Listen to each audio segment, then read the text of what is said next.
I'm going to continue straightening up. Whoops, wrong. Don't twist that one.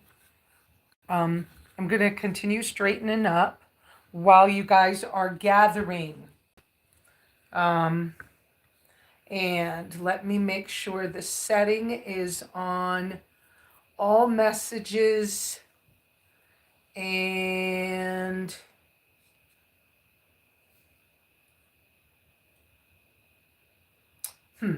can't remember where it's at for this video. Live chat participants. Let's go here and do subscribers.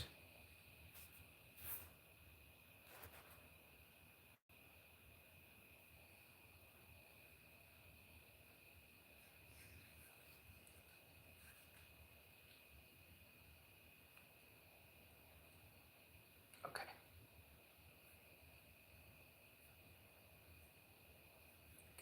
There we go. Hey, Beth, good morning. I thought what I'd do, since I'm not all the way completely ready, is I'm going to finish straightening up the people who want to ask questions. Come on, Wendy. Come on. Mama's doing video. Are you coming in? Okay. That the people who want to ask questions or whatever, that they use the uppercase Q's. I did set it to all as well as subscribers only. And I can't seem to change the subscribers. I wish I could change it to say that they've got to be subscribers for a week or something, and it only gives me 10 minutes or 20 minutes or something like that. And I'm like, yeah, that's not what I'd like to have. Are we gonna have, I noticed that my battery's not charged. So maybe I should change where the refrigerator's plugged in for a few minutes so the battery can catch up better. All right, I'm still here. Your messages in a minute, but good morning, everybody coming in. Oh, I can update you on this one quick thing. I think it's interesting. I think you can hear me, but I think it's interesting that my therapist has this fund every year that they can spend on clients. And I just thought of what to have her get me. So I have requested, but I'm having trouble with the email to them. I've requested a new bed that will be a coming in signal crap this morning. Coming in signal crap this morning. All right, let's put you here. Do one more thing while we're all gathering, and while I'm going to go get one more cup of coffee real quick, and it's on the back patio. I'll be right back.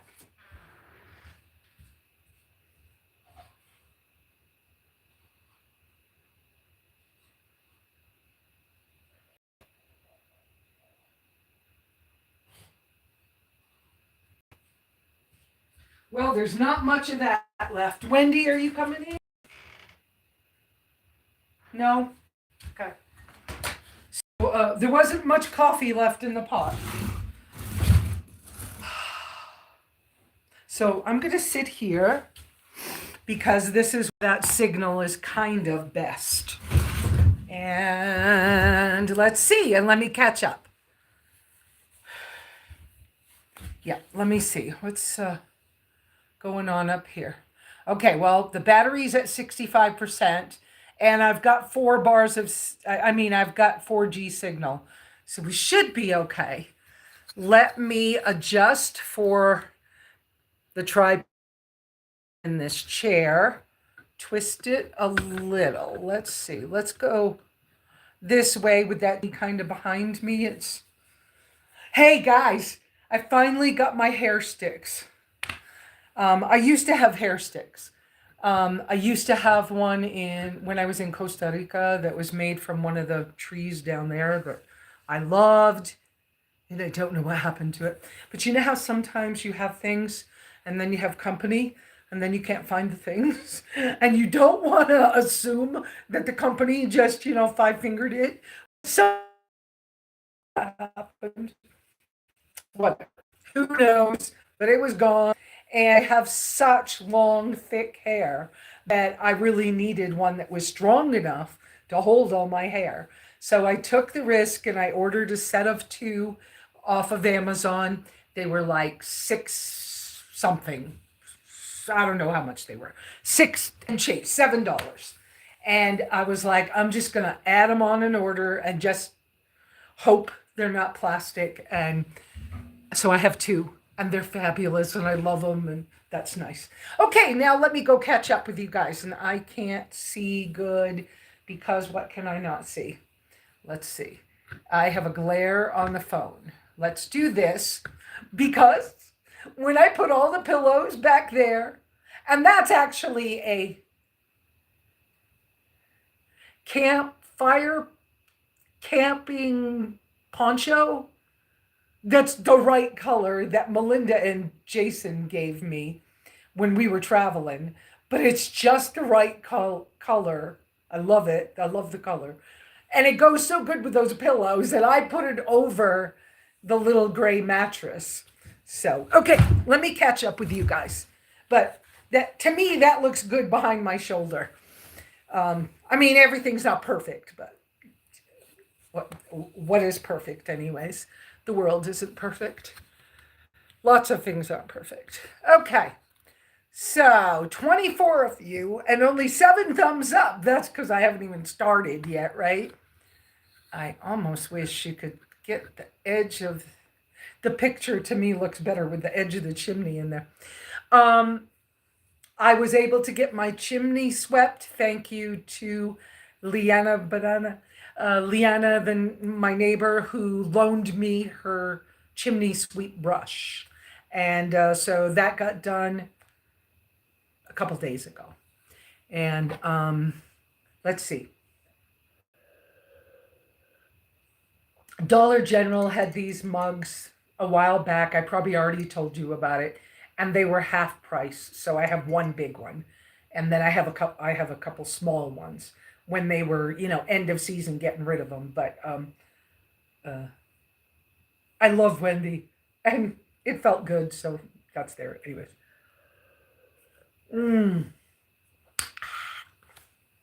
That's a little black coffee. End of the pot feels a little, well, it was French press, but it feels a little sharp. Not the right word. I know better words. Okay. Yes, I've washed my face this morning, but I've also had 3 phone calls. I've been up since 4:30. Had a good morning fixing everybody breakfast. Chaos Kitty is way better this morning. They killed a pretty good, I don't know which one of them, but the cats killed a pretty good sized rat last night. And they must be happier with their cat beds, which I don't know if those cat beds are going to change. But because I haven't finished the composting batch toilets that are approvable by Apache County Health Department, I have not finished making those. They're going to go in the shower house and I'm going to change a few things around so they fit. But first I have to build the lids and have they're 55-gallon drums. So I have to get those completely built out and then get them inspected. Then I can bury them, I was going to say about half in the ground.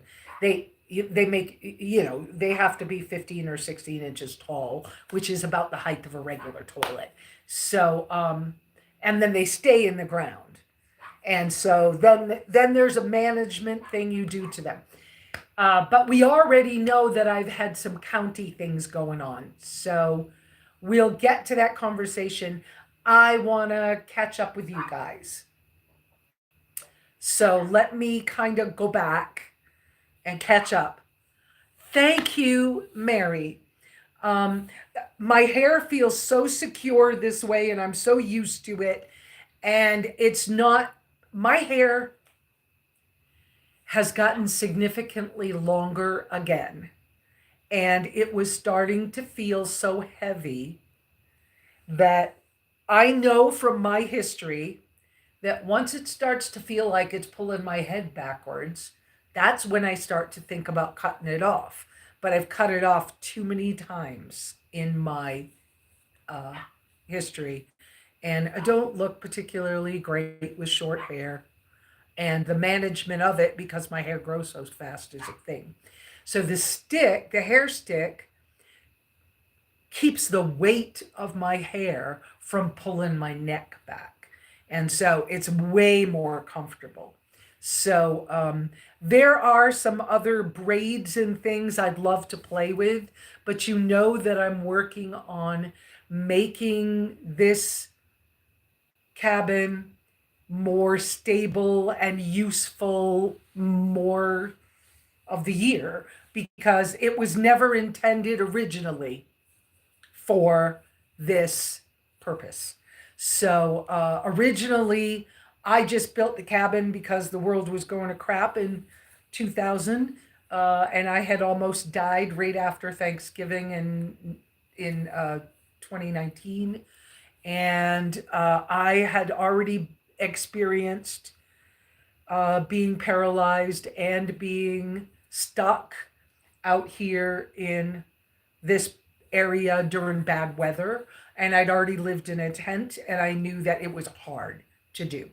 And so I was like, if I'm going to either have to live with a health issue or something, a more stable situation is a good idea. And then when the engine blew in my vehicle, and you know how it wouldn't help, well, kind of couldn't help, and whatever, you know, then I'm kind of here, and I didn't ever intend to like live here.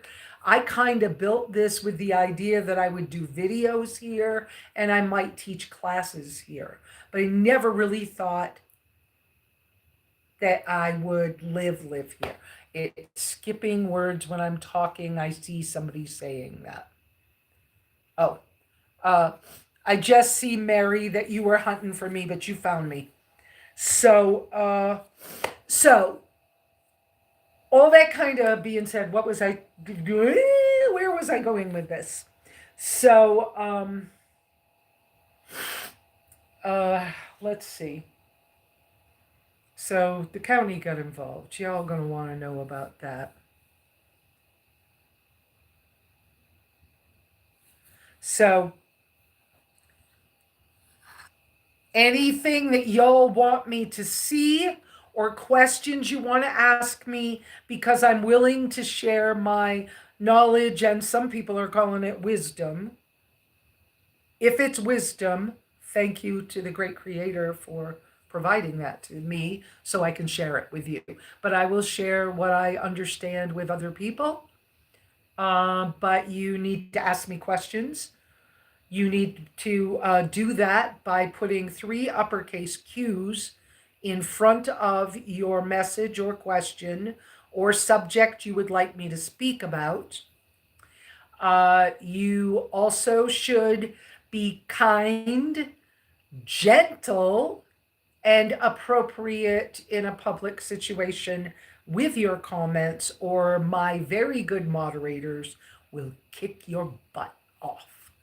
I am not tolerating any of the ugly troll comments.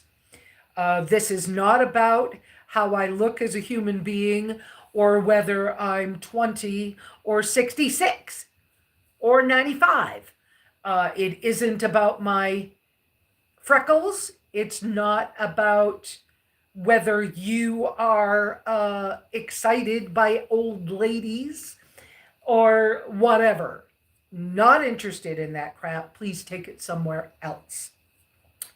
And if you don't, my really great moderators, and I have wonderful moderators, you guys, y'all, high fives to my moderators for all the help that they give us to protect us from this possible ugliness.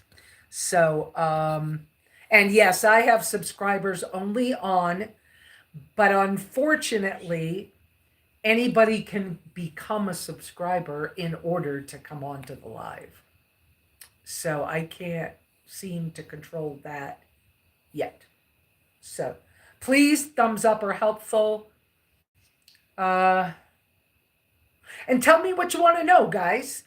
So I am dealing with the county. Let me go kind of say good morning, Beth. Tiny, George and Tammy. Hi, good morning, everybody. Who's that one? Oh, Miss Iris. Hey, Iris, I saw a comment you put on a Facebook thing. Oh, let me, before I say that, Iris, let me say this about Facebook. I am seriously getting ready to delete my Facebook account. It's annoying. I'm not interested. I think we can do everything over here on YouTube. Yes, Wendy, I'm on the phone. You want to come? Come.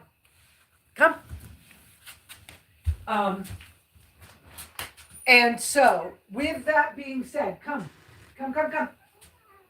Don't bark at me. Wendy's barking at me through the window. So, I'm probably, I'm gonna delete the Facebook account. I know I am. I'm very annoyed with it. It's just distracting and not useful. And because of that, we will be deleting the group that is out there.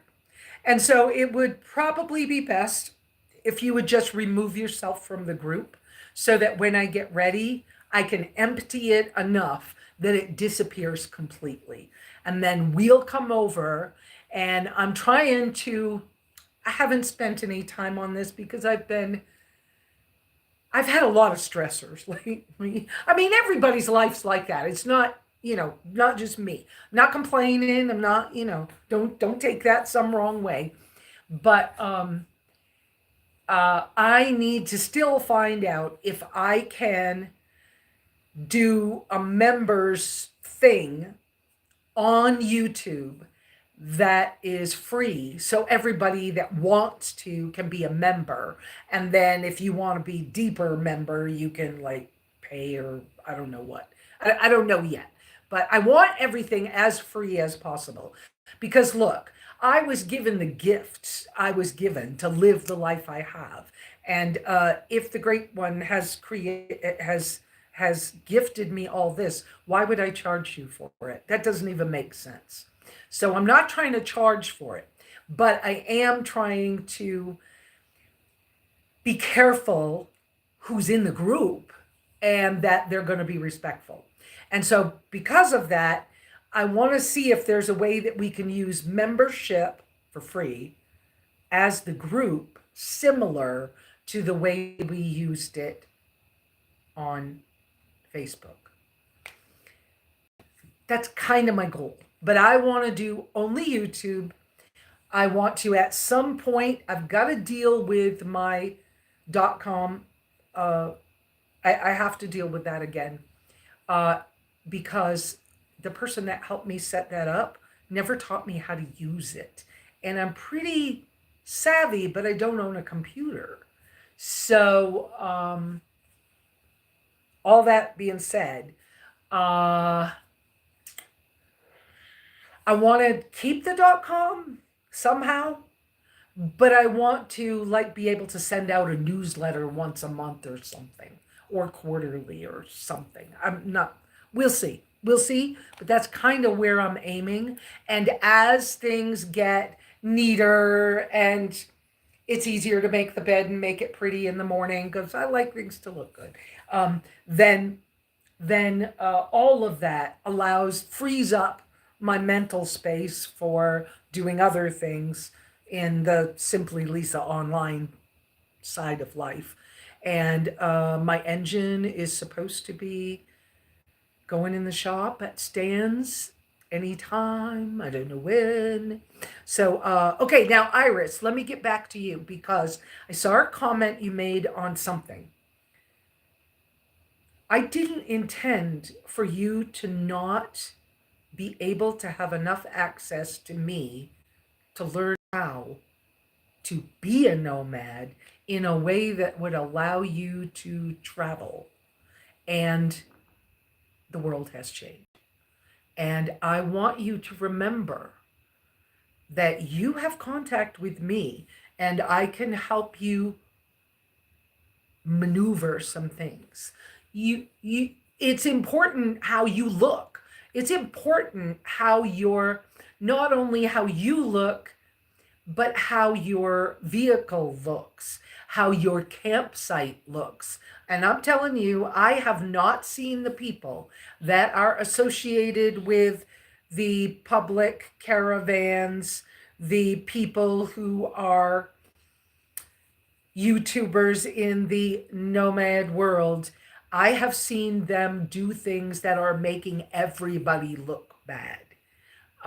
So I won't speak specifics sometimes unless it's private.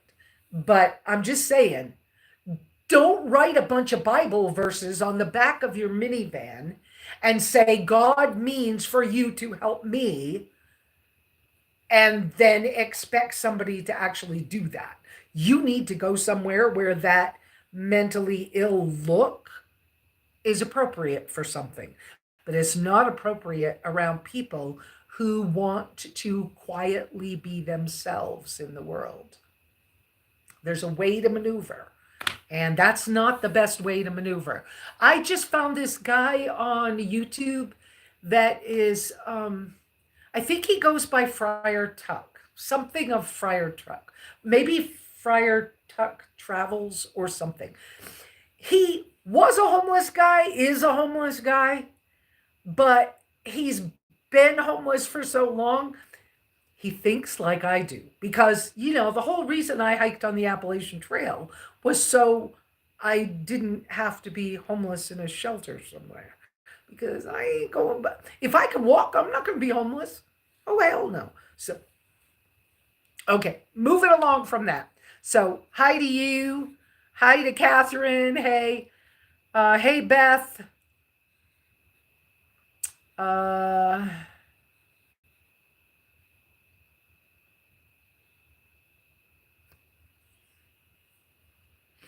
Hi, Sapphire.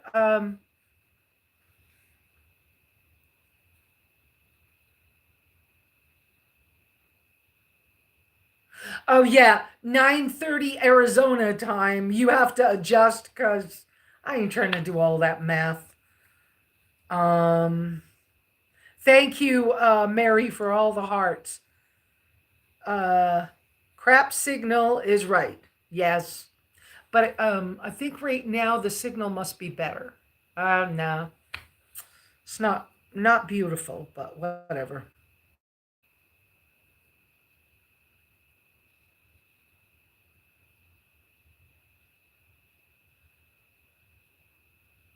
Good morning, Dingle. I don't recognize you. Welcome. Be nice, please. Oh,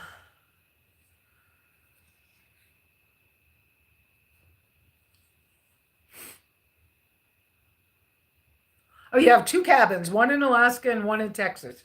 Good for you. That's quite a trip to travel between the two. Even on a map. I'm pretending my fingers are on a map. That's quite a trip. That's great.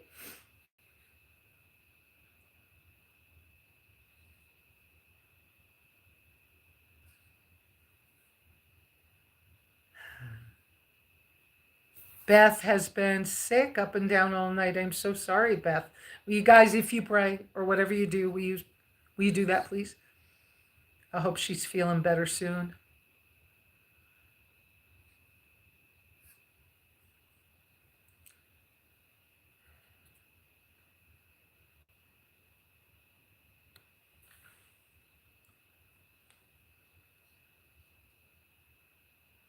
Mary Joy, hi. Welcome. Araz, I see your question. We like to use 3 uppercase Qs so that I can see them easier when I'm scrolling through. Or you can do a super thanks or super chats. Don't forget the little thingies on the side, reactions or whatever they are. Do I feel freedom in the United States? Not like when I was a kid. Not as much. I think our freedom is not. Okay, somebody else is saying, yes, we have freedom. I guess compared to a lot of places, it is freedom, but it's not freedom like it used to be. Hi, Sonia.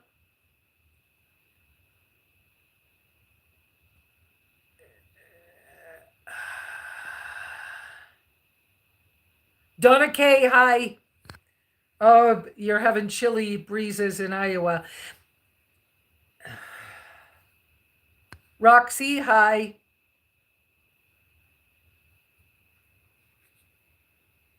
Oh, good. I'm seeing that you're not having so many new here. Kelly something. Hi, Kelly. Welcome. Yeah, freedom is evaporating fast.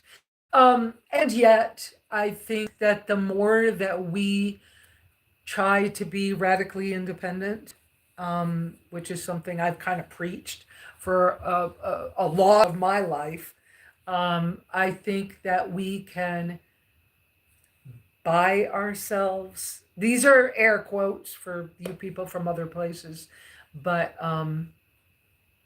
I think that we can extend our freedom when we give ourselves a little minimalism. We don't buy as much stuff. We don't feed into the average American's thought patterns or whatever's being distractive to us by news that somebody puts out. If we kind of ignore some of that, I think it's helpful. So I, for example, I tend to minimalism. I think when you have a cabin of any kind, it comes with a certain different kind of needs. Like when I lived in my van or my SUVs, which I have done for years, off and on, many, many years, it's much easier to have less stuff. It's even easier if you're a long distance hiker because then everything you own is in your backpack, which I love. I love when I can carry everything that's important. But when you have a cabin, when you have property, you kind of have a need for a shovel, okay? Sometimes a rake, um, sometimes other things, right? And so you begin to like collect a few tools here and there. And then over time, if you build, like I did, a cabin, even if it's off grid, and you still do things very portable and mobile. My water system is portable, kind of. I have an IBC tote too. I'm not taking that away, right? But I have portable water stuff that can come in and out of the car and whatever. And I have portable power stations that can go in and out of the car. So I didn't wire in the walls for electric because I don't want it. Okay. I didn't plumb in a lot of water and stuff like that. So, because of those choices, I keep a certain amount of freedom, but it takes tools and effort. I needed to put a fence up, so I needed to buy a post pounder. Well, I'm not going to throw the post pounder away or give it away because it's useful in a homestead situation. So it's here. And then you protect your tools a little bit. I mean, as much as you can. So those things some of these things come with more stuff than maybe I originally wanted. But it's the nature of the beast that I'm in. So,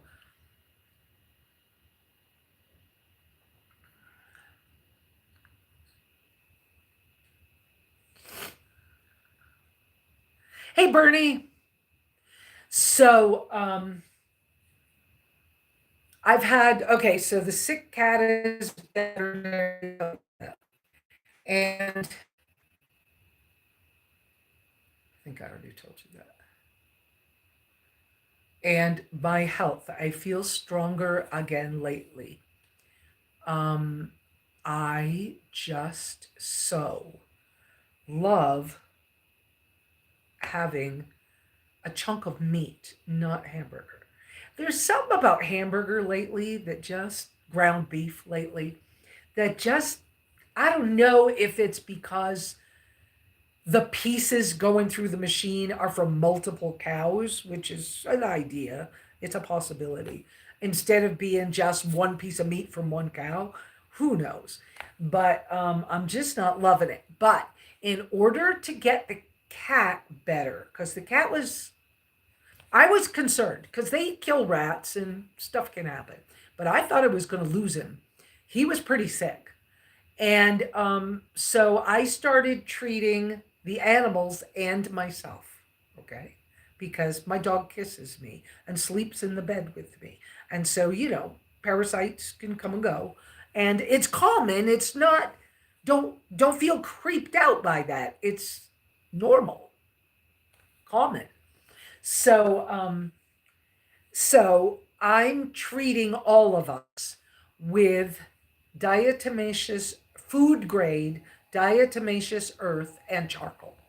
And I don't really need to add the charcoal to diatomaceous earth, but it can't hurt us.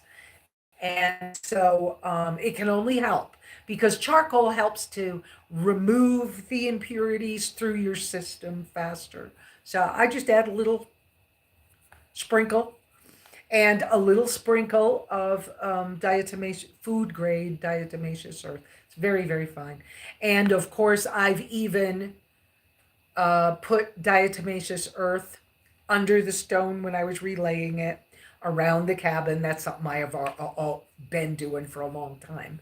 And I dusted Wendy with it as well in case there was a bug on a half dead rat somebody was chasing around here. So, yes, Beth. Yeah. So, what I realized was that I didn't know if this cat was going to make it. I so thought the cat was dying. There were 2 days there when even the other cat, so it's Chaos that was sick. So Karma would watch where he knew Chaos was and then come sit with me. And he was just sad. And Wendy too. And Wendy would go out in the morning and just go sit quietly, cuddled as close as she could to Chaos. Okay. And I was like, well, thank you for sharing your body heat with him, Wendy. But I thought you were going to die. He was going to die. Anyway, so kind of last resort, I went, you know what? Let's do the DE treatment in case it's like worms or parasites or something. And then, so I did that one whole day, made sure they had plenty of water. And then I had to go up to the store to get groceries. And I decided to buy a roast. Now, for years, I've had thermal pots. And I've known about putting a roast in a turkey bag inside a thermal pot. But I was never sure if putting it on the campfire to boil would melt the bag and be a big, big problem.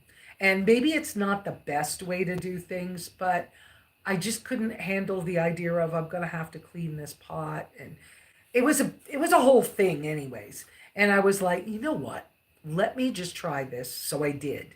It works great. So I would like to have some kind of heavier weight that I could put on top of the turkey bag inside the pot. Because you put, so I put water, mine's a 7 quart, which is like a slow cooker size. And so I filled it about 2/3 up with water, put the roast and a small amount of water in the bag, tied the bag up, put it in the water and pushed it under, but it didn't stay under good. So it would be nice if I had some kind of a weight that I could boil that could help hold it under the water better. But anyways, so I brought it to a boil on the big fire pit, on the campfire. And then I just let it boil for a while, made sure it was boiling, and brought it to a boil for a while, and then took that pot and put it inside outer pot, closed the lid, brought it inside the cabin so that the change in temperature of the air wouldn't bother it, and left it closed all night. When I opened it the next morning, it was like warm to the touch, like not as hot as all that, but too hot to just put it in the refrigerator as leftovers. So I took it outside because it was wet, and I pulled the bag out and checked it, and all this nice broth it had made. I put the broth in a bowl for the sick cat, and he got noticeably better that day. And by dinner time, I decided to give all of those animals some raw hamburger. And so it's been every day giving them more raw meats and sitting and holding chaos for about 20 minutes every afternoon so that he gets the extra energy from me. I guess that's what I'm saying. The extra energy, the extra love, the extra, hey, I'm here and I can see you're getting better and I love you and I'm not scared I'm going to get sick. And so, anyways, today he was playing with Wendy this morning. So, yay. I feel so much better. Oh, and on the cat bed thing that I was making, I talked about a couple weeks ago, I still haven't made the one I'm thinking about. Because what I'm thinking about will be a combination of inside, outside that will be attached to the kind of attached inside the shower house. But I feel like I got to get those composting barrels fixed first so I can see where I want this. And I'll have to make like cat steps for them to get up in it, right? Or shelf for them to jump on. So because I'm not quite ready for that stage yet, I was like, it's getting cold at night. Not horrible, not enough for a fire yet. But some nights I'm almost closing windows. They're down much more. Last night that window stayed closed all night. So I heard you, Wendy. Hang on. So the the cat beds, what I decided to do was, come on in, baby. So what I decided to do for the cat beds, because your face is dirty, baby. I saw you playing, and you need a bath, Miss Wendy. You're kind of dirty today. But it's okay. I love you. Yeah. You're my good girl. Look, Mama talking to the people. You on the video. Okay. So straw is much warmer for cats, for outside animals. So I decided to use 2 of the long milk crates and lay them on their side, stack them up, and put cardboard boxes that are just open on one side. So they have like a roof and walls, okay? And they had hand holes, which give them a side like window. They could see through if they needed to. So I took them both, made them so they have a little lip to hold the straw in, put them in the milk crates, put the straw, yes, baby, put the straw in them so that they had a bed. And I cut the blanket that they had had before, which is basically plastic. It was fleece, cheap fleece. So I cut it and put a small piece of that blanket in the straw, on the side so that they could smell. That's the thing they've been sleeping on all summer. So they have a piece of blanket and straw and 2 beds. And I showed both cats, and they picked out their favorite beds and slept in them a lot last night. And they also got a nice big rat. So I feel better about their ability to stay warm that way until I get that shower house much more together. And I expect, I'm kind of making it a goal to have that shower house more together, and at least the toilets, the composting toilets finished and inspected by the health department in about 3 weeks. Ooh, it's a good, wait, that's going to only be 2 weeks. So I better hustle. Anyway, I got to hustle a little bit. I got to put that higher up the list. But the reason I got to hustle is Skipper Doodle's sister contacted me because I have a box of his personal items here. I mailed her the quick batch of pictures that I was able to get my hands on without spending too much time on going through the box. So I just grabbed the quick pictures, put them in a flat rate box at the post office, which was about $20, and mailed it to her. And then I started sending her a couple of emails with pictures of the box with the lid off and then moving a couple of items. She contacted me and we've talked on the phone. She and her son are going to come visit in a couple of weeks. So I'm trying to get those toilets finished and inspected so that when they come, we don't have toilet issues. Because some people don't mind sitting on a toilet bucket when it's clean and, whatever. And some people are just freaked out. But those batch composting toilet barrels are, go ahead, you can get down, are much more normal a situation that people can handle. So, Wendy, you do not need my pajamas. Thank you, baby.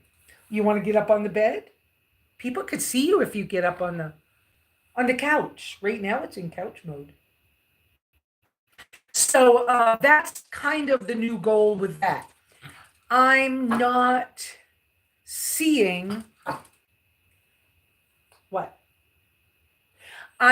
Okay. I was like, I'm not seeing any comments. Y'all were listening to me. Wow.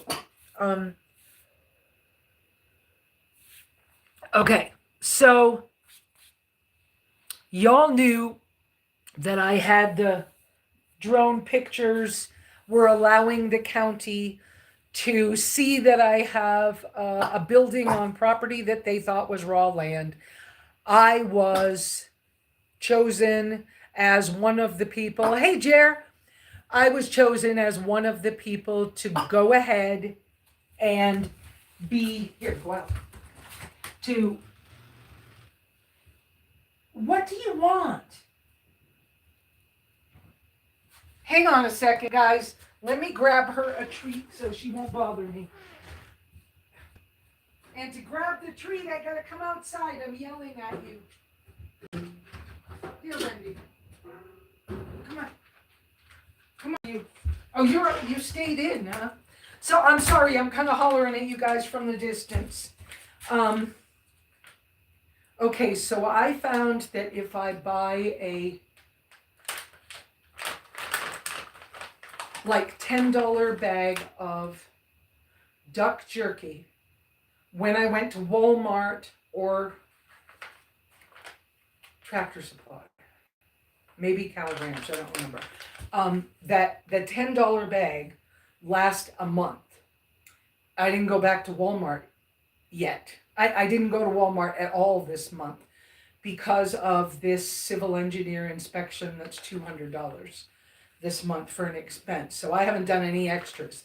But Dollar General had some duck jerky.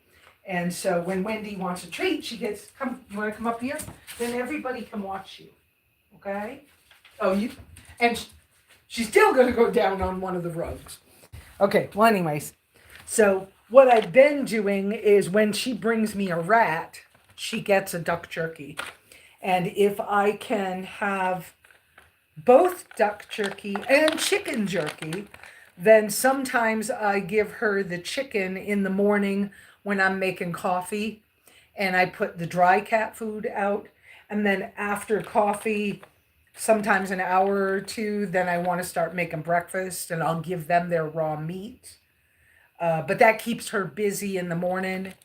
That's part of the routine. And yeah, I mean, other people who have like homesteading things.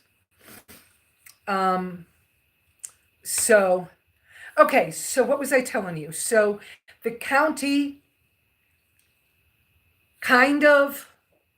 I'm not the only one in the county they did this to. Okay, first off, we got to get that straight. And it's not necessarily because they know I'm a YouTuber, okay? But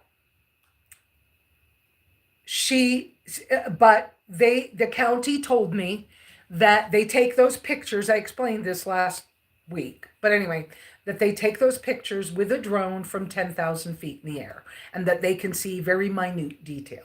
So they decide based on tire tracks and what they think is tracks of activity, what they think the building's being used for.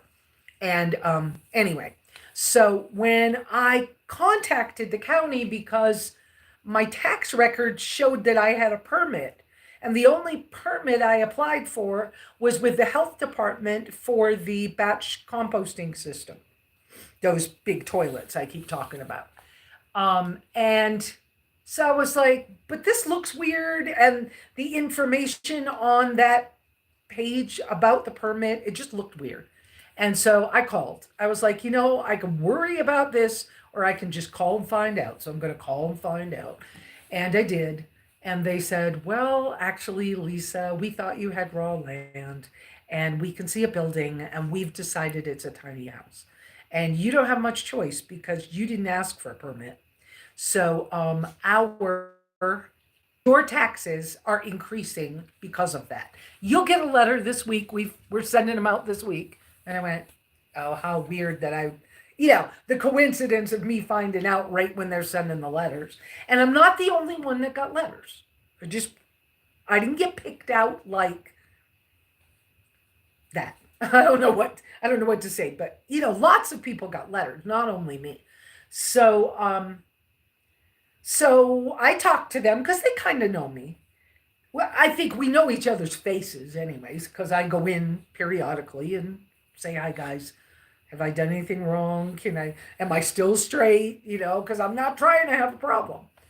But I didn't think I could comply, to be honest, because of my income, right?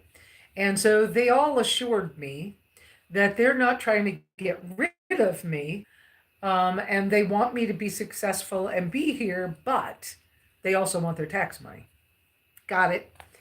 I qualify as low income, and I get a low income tax exemption. So even though it's going up, I'm not the one who actually pays it. But they'll get paid because I don't know who pays those tax exemptions. No, you don't need any more. You already had breakfast and everything. No.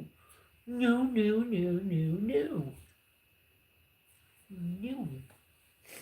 Chill out. Where's your baby? Where's your toys? Get your duck. Go play with your duck. Speaking of that, I haven't seen Lesa in a minute. Lesa bought Wendy a duck toy. Let me get it. Um, and sometimes she plays hard with her duck toy. Come play with your toy. Come on, play with your toy. No, you can't have another duck jerky. Come on. You've had so much already this morning. I feel like you ate a lot today. So anyway, yeah, she's here. She's like a 2-year-old, right? So so my taxes went from being $30 a year a couple of years ago to being 300 and something a year because people are moving here and the price of land is going up and whatever else. And so this coming year, it's going to be 700 and something. I could get the paper out, but because it's right here, but it's going to be over like $750. Let's say $750. That's within a few dollars of it. So I'm glad I've got an exemption because adding a $700 fee onto my life right now just feels crazy. But because now I'm paying for a phone, I'm paying for phone service, it does help. It has been helping. But it's like, guys, life is like a steamroller, and I feel like I'm, sometimes getting sucked under. So, so like I said, I called them, I checked on that. So that's what they were doing. But because I called, because I asked questions, then they were like, but you can't live. If you built what you have told us you built, you can't live in that. It's too small. So in order to have an occupancy permit, you've got to have it bigger than what you built. And I'm like, what? I didn't see that. And then one of the people said, maybe you should have stuck with the old RVs you had. And I said, yeah, but when I was paralyzed and my shoes were freezing to the floor, I couldn't do that. I didn't have anybody helping me, and I could not manage that. And I know what my weather's like. I've lived here in a tent. I've been here in my vehicles, but I never intended to live here. My kitchen and my bedroom was in my vehicles. This was for doing videos and getting out of the weather. And they were like, well, yes, bigger. Because you can have outbuildings, sheds and stuff that are under 200 square foot unpermitted. But if you want to live in it, it has to be over 200 square feet. I was like, wait, did you guys come up with that? And they were like, well, it was always, and I was like, I don't remember. Luckily, I had kept a copy. Years ago, I had copied the documents I had read when I first got here and had them saved in my Google Docs. And I went and pulled them up. It did say that. I missed it. So in my conversation and my well, now that I've called again, now I'm scared. So what do I do? Because if you guys decide that I can't live in what I've done and I don't have my vehicle yet, now what am I going to freaking do? So they were like, well, first, calm down. And second, we're not trying to stop you from being there, but we need to be careful as here in the county. And I'm like, I know, but if you decide that you as the county, right? If you decide that I've got 3 months to put in a $10,000 septic tank, I'm screwed because I can't afford it. And they're like, well, what we would like you to do is we want you to get a civil engineer to come out because you already built this without a permit. So I had to pay the civil engineer. Now, he hasn't invoiced me yet, so I haven't actually paid him $200 to pay the civil engineer. But he came out the other day, late too, because he was here just as it turned, after he was finished right about the time it was starting to get dark, and then decided that he loved how cool it is out here, how nice it is out here, that he sat on the front porch for about a half hour in the rocking chair, just enjoying it before he left to go back to Snowflake. So what happened? He's 82 years old. He has decided that when he turns 85, he's retiring. His job was basically to make sure that this was structurally, Wendy, please stop barking. That this was structurally sound for human habitation. And based on what he writes up and then sends to me, that I have to take that to the county and for a $20-ish fee, get it registered. And then other things then I don't know what happens. But basically, I went through all the construction pictures I have. Oh, hey, Tiny Full House. I miss you too. Wendy, please stop barking. Come. Please stop barking. I'm going to let her out the front door. Hang on again. Please stop barking. There's a lot of bird activity out in the front, but her bark is so sharp a sound. It's like, please stop. Anyway, so he did the inspection, okay? And he told me that I did an exceptionally good job of making this building structurally sound. And in his opinion, he is writing it up as it qualifies as structurally sound. And he says the county takes what I say and then they will give you your occupancy permit based on what I say. But he's retiring in a couple of years. Okay. And so basically he has said to me and to my face, but I don't know how it's going to work out because, I'm scared. There's other people at the county that are going to say things when I go to take that letter. I keep seeing stuff. Is my face dirty, guys? Because no, my hands aren't black. So maybe it's just my freckles. Anyway, so, I'm nervous about what happens when I go to the county, but basically he said, no, Lesa, you did an excellent job. And he said, sometimes they can count the porches because they're attached at the roof line to the cabin. So those pieces could be counted as square footage, even though they're not enclosed space.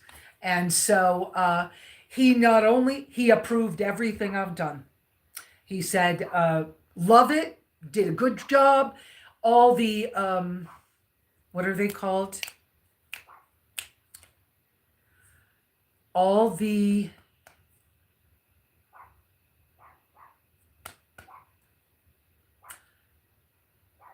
hurricane hangers we used when we were building this.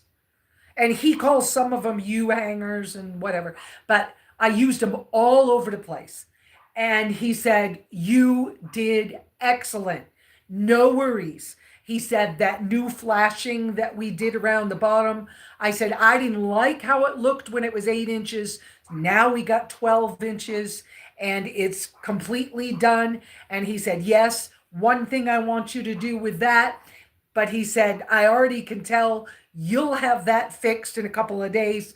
Exactly, because the plan is someday on both sides, the west and the east side, both will get about a 6 to 9 inch or 7 to 9 inch raised, again, some kind of paver or something. I mean, now I could probably even do cement, because once this is all approved, then it doesn't matter if I use cement for things. Where in the past, I was avoiding cement because cement flags the county that something's permanent. And I was trying to make it not be too permanent, because if it could be jacked up and moved, then how can you be mad at me for not having got a permit? Well, anyways, this is one way that if you already did something, you can become in compliance with the county. And see, like now, if any of you follow Frugal Off Grid, which is John, he's a neighbor 15, 20 miles away, but he's close by in the same county. And if you notice what he did, he renovated his van so it's more comfortable, and he still lives and sleeps in his van. But his cabin thing, he built it as a work shed, and he's a guy, so he has like lots of stuff in there, tools, his solar stuff, a freezer, lots of solar stuff, all the things he sells, and a wood stove and a shower and, whatever.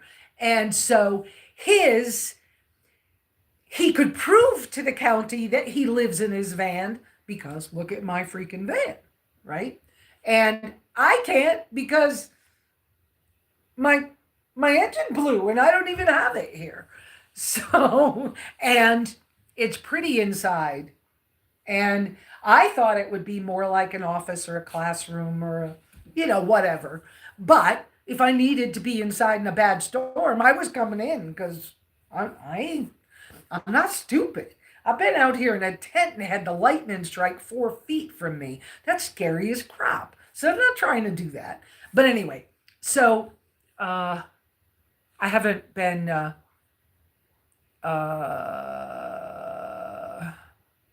right. I saw Dana come in. Okay. So I hope Catherine was able to undo. Oh, you can't find it. Okay. I hope we can let them back in. That's that guy that has a family, the BD, whatever it is, off grid, BDR, outdoors. He has a family off grid, and he really appreciated us the last week or the week before. So I hope we can get him unblocked somehow. I don't think I can find that. Let's see if I can. But I don't think I can, because I think it just shows me what you guys have done. Blocked words. Yeah, see, I don't think so, because I think it's only what I block. Right. So not that one. No. And on here. So more or less, but I don't really understand everything. I'm not perfectly understanding everything. But more or less, it looks like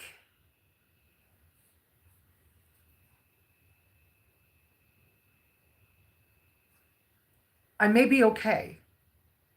He may have done an inspection that allows him to override some stuff and to get me my occupancy permit, which means I'd be legal. But then I don't know.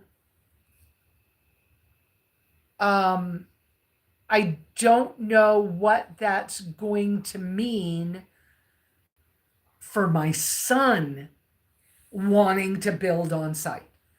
So there's going to be more of this conversation coming up. Okay? But he didn't get this man didn't come until kind of late. He had been a little nervous about whether his car could get here, and I was like, yeah. I mean, lately, yeah, the roads are great. Don't worry about it. Come in. And he got here and he just went, okay, very nice first impression. And then we started right off with how it was constructed. Took lots of time to sit on the back patio at the table, because where I got 1 2-foot by 2-foot square to fill in on the back patio, and the stone is level. Then I have extra stone to figure out where I want to put it. Finally, that's taken me a while to get done, but I felt stronger this week than I have in a little while. So, muscular and everything. I'm still not sleeping like I would like to. I don't know what's up with that. I'm not waking up as much when the cats are killing a rat. There was a while there when Wendy would wake me up because she heard the cats doing something, and then I'd hear the cats and wake up. But I'm able to sleep through it now, and she's starting to. So but I'm still waking up once or twice a night. I don't like that. But anyway. So back to the county thing. So he got here kind of later, so I have the like patio table and chairs is on the back stone right now. And so we were able to sit back there with his clipboard, and we went through all the pictures in Google Photos, the construction pictures. So he was able to see the foundation, what's under the floor joist, the way I put it together. And he's like, no, girlfriend. Well, he didn't use girlfriend, but he said, no, you, compared to what I see out here, this is unusually fantastic. He said the two things, now he's not putting these in his letter to the county. The letter that will go to the county will not say these. He said the place on the sidewall, on these two sidewalls, the east and the west, the place where the aluminum flashing comes down to the bottom, there's railroad tie and the aluminum flashing comes down. He said, that's got to be covered by dirt. Fine, no problem. He says, for now, just take your shovel and get dirt over it. He goes, nobody else is coming out behind me right now. But if you do that, then you don't have to worry about it. And then when you get ready to do your, fill in, you're going to fill in and put the stone or pavers for extra patio space and extra shade space. He goes, that's beautiful. Going to be perfect. Go ahead and do it. Not even an issue. He said, but for now, you need to cover that transition from the flashing to the ground. So cover that. Okay, no problem. And he said, then when we went out, we were looking at my wood stove. We measured, so that he would have the measurements between my wall and the heat shields, those black heat shields behind me. And so we did all those measurements. And then when we went outside, and I said, I got a hunch that I need to put another section of chimney up there. When I first put the chimney up, I had the pieces of the chimney were like $40. And it was a little hard to buy them, but it wasn't impossible. And then I find out that I've got like the most expensive kind of chimney system there is, Selkirk. And it was I got it on sale, but it was from Cal Ranch, which is more expensive. And anyways, last year I'd had some backdrafting problems which is on the roof, not through the ceiling part. And I was like, I think I need another section. But now instead of the section being $40, now it's $120. And I think once I put another section up there, which is maybe another 2 feet, might be a little overkill, but then I got to put the support down to the roof. And I'm like, I think I got to do that. And he said, when he went out and looked, he said, yes, I agree with you. Yes, get that done. I'm not writing it in your. That is the answer. And yes, do it. And yeah. I said, okay, well, that's, bucks that month plus whoever's putting it up. And he goes, yeah, yeah. But yes, do that. I'm not going to write it up. So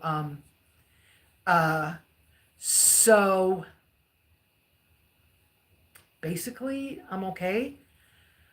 He also advised me, because I asked, how to go ahead and put the tin that I already have, used tin, on the back patio as the roof to make it so it won't blow off in the wind, and how to then, I told him what I'm trying to do is do a partial wall screen and eventually have storm windows so that it's kind of a screened in porch, but becomes a, becomes weatherproof, so that I can use that. He was like, no problem, the way you're doing it. And then he advised me where to put the cement, to put another hurricane tie, how to put the hurricane tie to get up over the stone I have, to suck in the 2x4s that will hold the wall up. And he said, you got this exactly. So I was like, okay.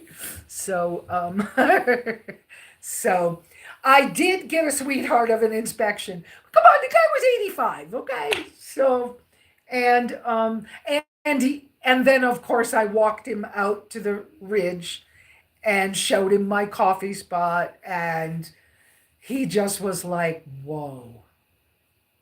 So, I know I'm blessed. Let's just say that. And so, but there's still the unknowns of, he said he's trying to get that letter finished, but he coaches volleyball for the area. So he said he's trying to get the letter finished before the next volleyball tournament in a week. And so then it will come to me. So,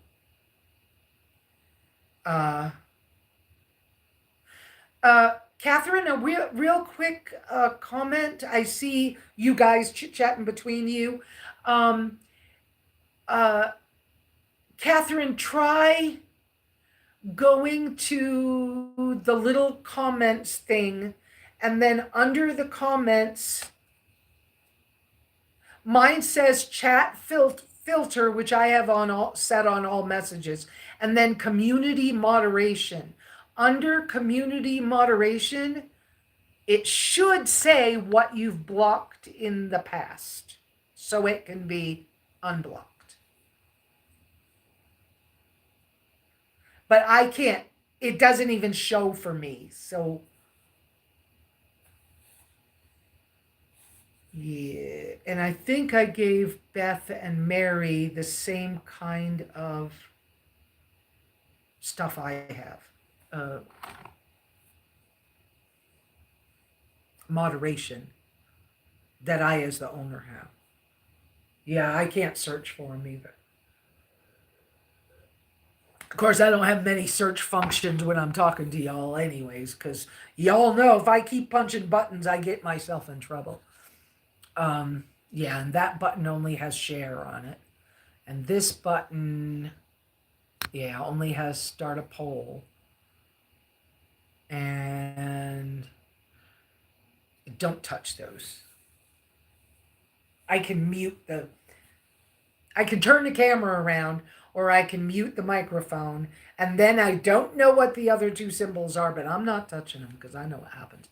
So I'm thinking it's under your community moderation. So you go to the same icon that has the comments and try going to the moderation. That's where anything I ever blocked lives. Okay. So, yeah. So I got. You don't have that.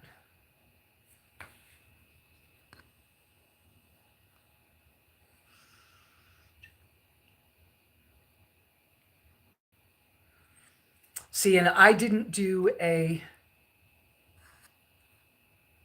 participant mode. What if I take it off subscribers only? Let's do that. Maybe they will show up if I take that off. Try that and see if you can. It may get weird for a minute. You don't have community moderation. Okay. Let me see, because I thought I gave you guys that.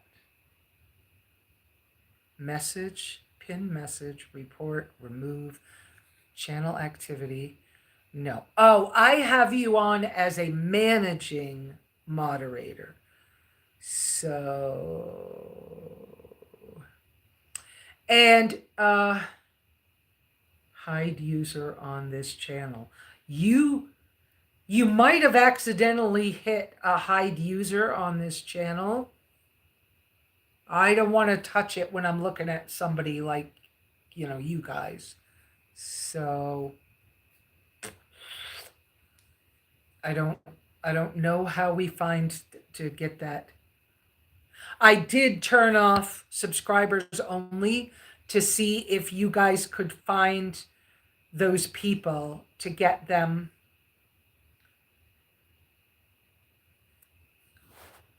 So that you could unblock that family. I will put it back on, but I wanted to give you guys the opportunity to see if you could find it.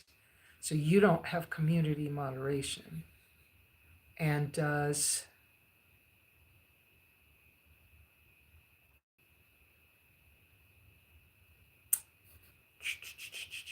So that was Beth I checked on. So now let me, yeah, I'm doing details, guys. Let me go to, where's Mary? I can't find Mary again. Nope, Beth. Beth. My arm gets tired when I do this. Iris, Beth. Beth. Where's Mary? Mary was way back. Mary, where did you go? Maybe Mary's not with us. There she is. There she is. Let me check what I did with her. No.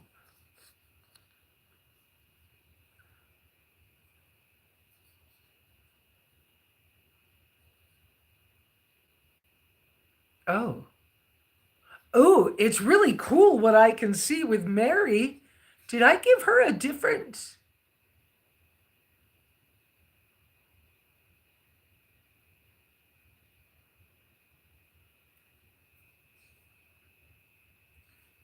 Interesting. I can see all kinds of things when I click on... Okay. Okay. So Beth, when I do yours doesn't look the same as hers did. Oh, maybe I didn't do this. I might be able to find it, guys. All right, let me get off of that. Let me go to Catherine's. Now I've still got us off. Like, you guys might have to deal with somebody for a minute. There's Catherine. Let me go here. And I love you, Catherine, and you've done a good job, and I'm not mad at you. But I just found something. I might... I might be able to find it myself. Hang on, I'm working on it, guys. Do I need to talk about something else? How do I find...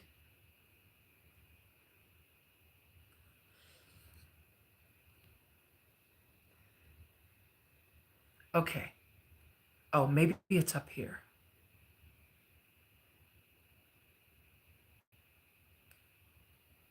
Nope. Hides. Moderated activities, chat messages.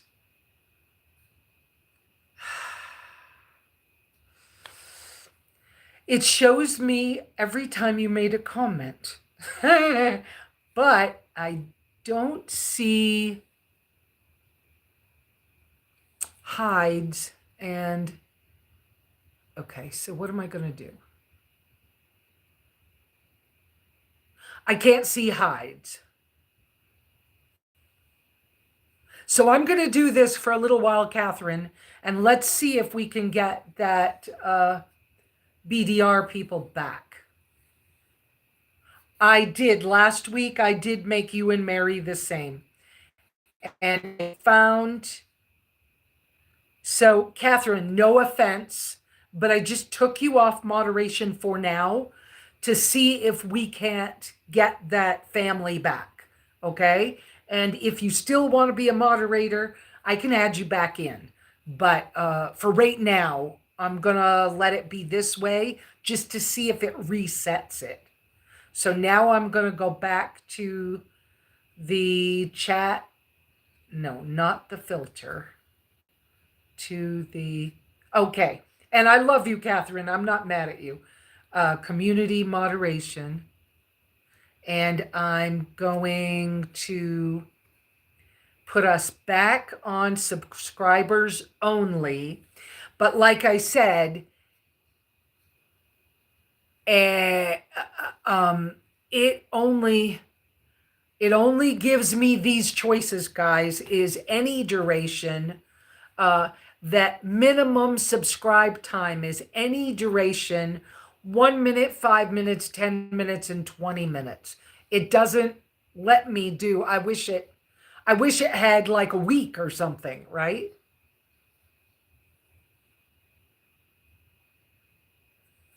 And then there's another setting that it gives me that says I have to do on a desktop. So, but there we go. So we're back to this.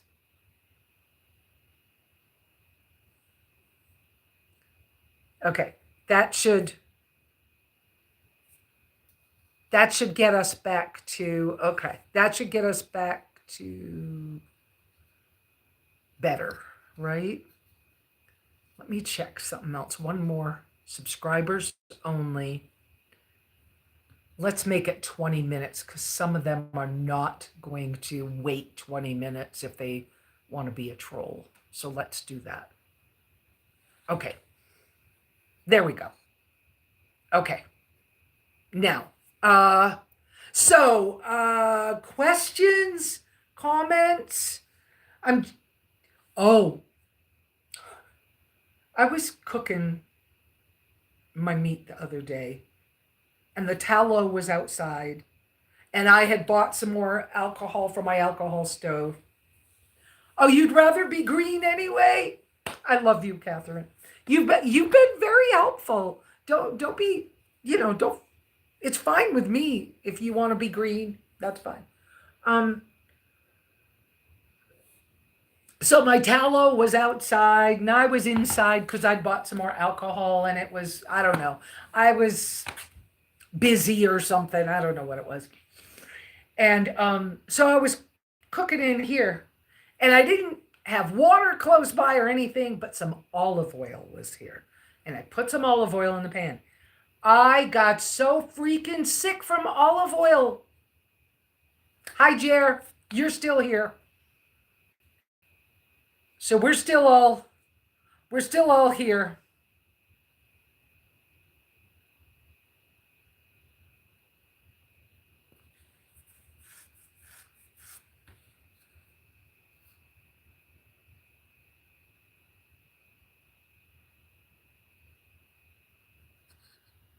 Yeah, I'm hoping we can find no, that's to share. I don't know how to get to BDR outside to check. But anyways, I'm gonna stop for right now. Anyways, olive oil, and it's supposed to be pretty good quality olive oil. But hey, Judith, But I'm expecting that when my son's here, he'll be able to use that or something. That olive oil, I got so freaking sick. Boy, did I get sick. Went to bed early, had to go to the bathroom about 3 times in the middle of the night. My fingers all blew up so that it was hard to bend my fingers. I was bloated horribly. I was like, yeah, forget olive oil. I'm now wondering, do I need to be scared putting it on my skin? Probably. So, obviously I would love to have tallow soaps and tallow or lanolin, right? Tallow or lanolin for my skin, but whatever. Not gonna worry about it. I love what we decided last week. Talking it out with you guys really helped me to make this big decision about something I'm capable of doing, first off.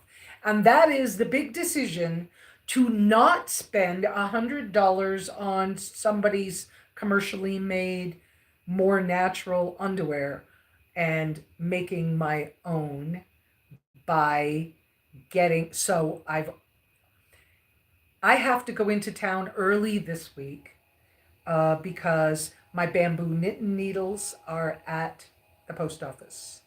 I think my moon phase calendar should be at the post office. I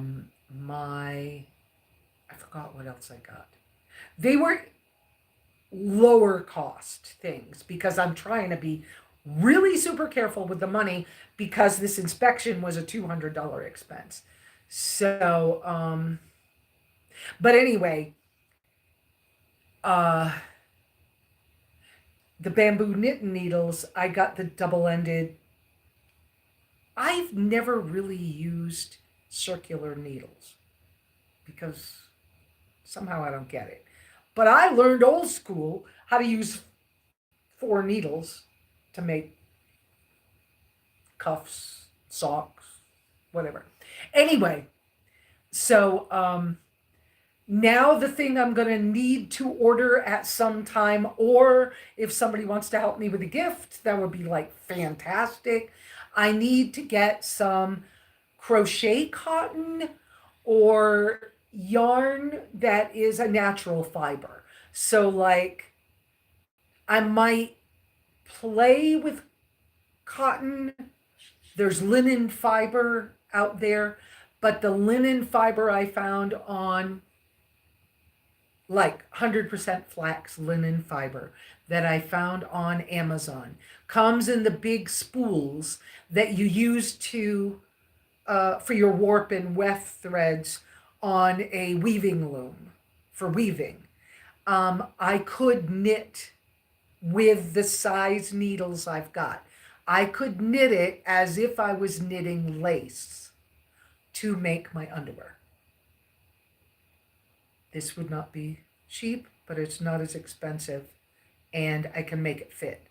But anyways, to get a cone of that is $69. So there are some smaller, like there's merino wool, there's cashmere, there's flax, there's bamboo, and I really don't want to mix. There's silk, but I don't want to mix. I really want 100% whatever. And yes, Peaches and Cream is at Wally World, and I love it. It's a little chunky, but I used to make dishcloths for gifts for people. And I love Peaches and Cream. And you can even get my colors in the Peaches and Cream. If somebody wants to help me a little bit, I don't know how, but eventually I'll get some. So the knit needles are on their way. And yeah, I'm going to need to make Wendy a coat or a sweater because I had bought her a coat, but she got bigger. And so the coat doesn't even fit her. And I thought, because I was told she wasn't going to get bigger. And I had found a coat at Big Lots last spring when I thought she wasn't ever going to grow any bigger. And I think I picked it up for $7. So it's brand new. Nobody's ever worn it, but it's going to end up getting donated somewhere because it doesn't fit her. So I thought what I'd do, I have a few items I was going to get rid of, and I decided I'll cut them up into little strips, and I'll do something with them. I'll make some washcloths. I'll make some, I mean, it's not really great fabrics. I'll make a rug. I don't know what I'll make out of it, but I'll do something with it because it gives me something else to do. I, I see, hang on a sec. I'm going to step out back for a second. Eat it.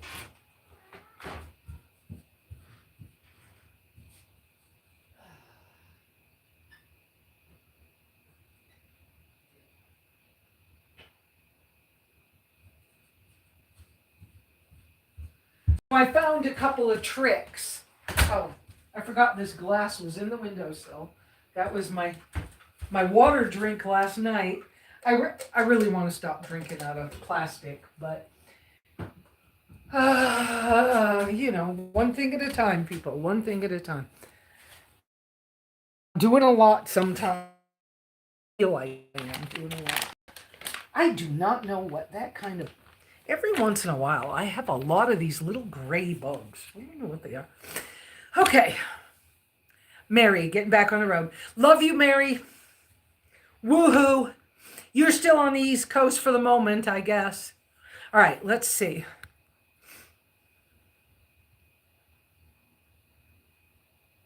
Yes, Mary, I agree with you that it's possible that they'll have a thing on them, but I also know I've used them before. So I agree. I need to do some thrift store trips, but I'm trying to be tightwad right now. So, and sometimes tightwad is worth it. But yeah, and I kind of have access to a friend's Great Pyrenees who is dropping dog seeds all over the place because she hasn't had time to groom him because she's a soap maker and it's Renaissance Fair time, and so she's been really busy making soap. But if I could get that, I could be spinning it. But anyways, eventually. But I don't think I want the dog hair as my underwear. So, but anyways, we're still. Yes, 5 needle toes and cuffs. There you go. I saw that comment. Okay. So yes. So when I get a chance to do thrift stores and try to get either the fabric or old sweaters that I can pull apart and reuse the yarn, I will so recycle some things. I totally will. Because, and I don't know, but maybe this inspection that I had, maybe it just gives me my occupancy permit. And if that's the case, that's wonderful. But then what do I do about my son coming and his cabin and whatever? So I have a lot of questions still. And so when I get to taking that paperwork to the county, then I don't know what's been set in motion, to be honest, but this is what we're going through. And I spent a little bit of time the other day at Stan's shop with the guys. It was good to see y'all, Jeremy and Sam.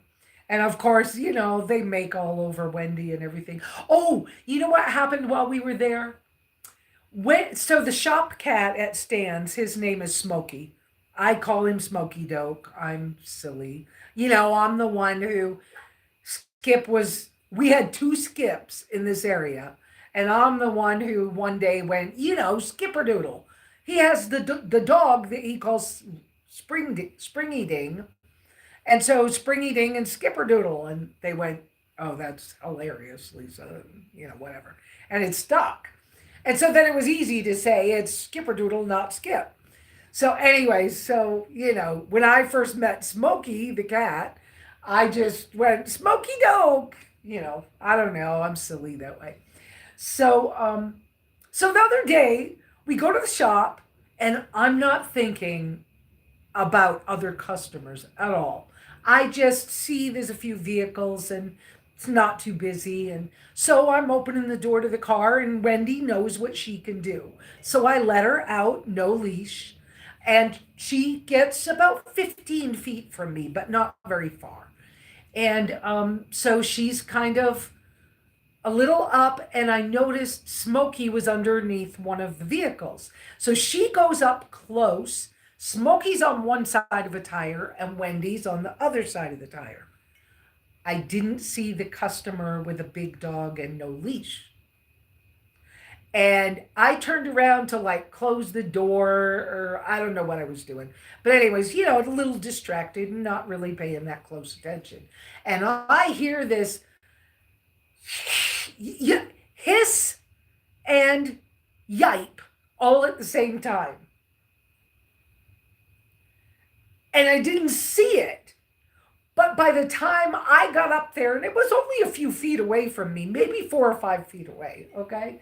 But by the time I got up there, Charlie, who's the newer mechanic, tire guy, mechanic guy, whatever, he says, oh my gosh, Smokey went after the big dog to protect Wendy from the big dog.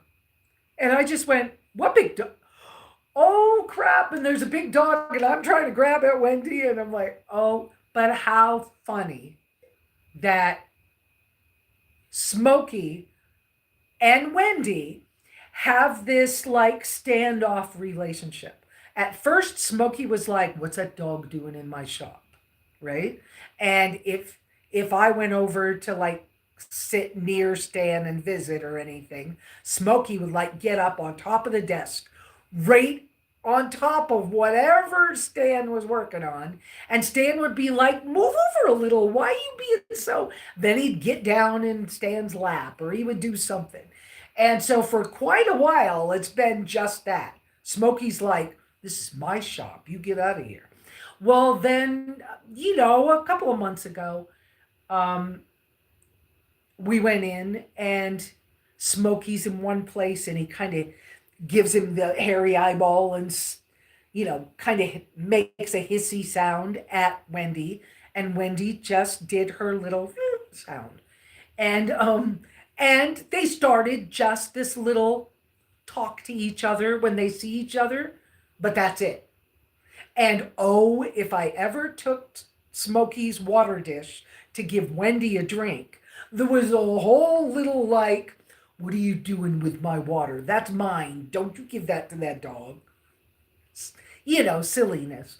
But anyway, and so they've just done this whole standoffish, but Wendy knows her limits in Smokey's shop. And she can go in the shop. She'll tell me when she has to go to the bathroom, and she knows to go out the back door, but that she's got to have me with her, right? As long as I'm a few feet behind her, she can go out and go to the bathroom even by herself. And if Stan or Jeremy are sitting near the back door, she can. Well, anyway, so how cute and cool that now they're friendly enough that Smokey will protect Wendy from a big dog. That's pretty cool, because I did not see that big dog. Partially my fault that I didn't look, but it was kind of cool.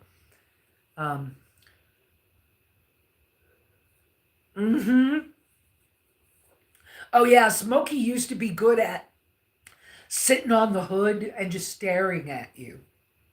When I first moved to this area, I had Nantucket, and Smokey was young, and there were some other cats there at the time. There were a bunch of cats, and Smokey was pretty young, but Oh yeah, I remember. I remember staying there.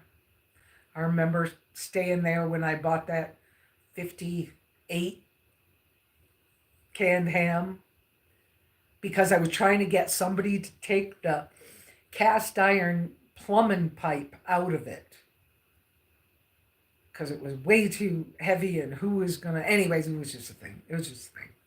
But so, what else do we want to talk about? Um,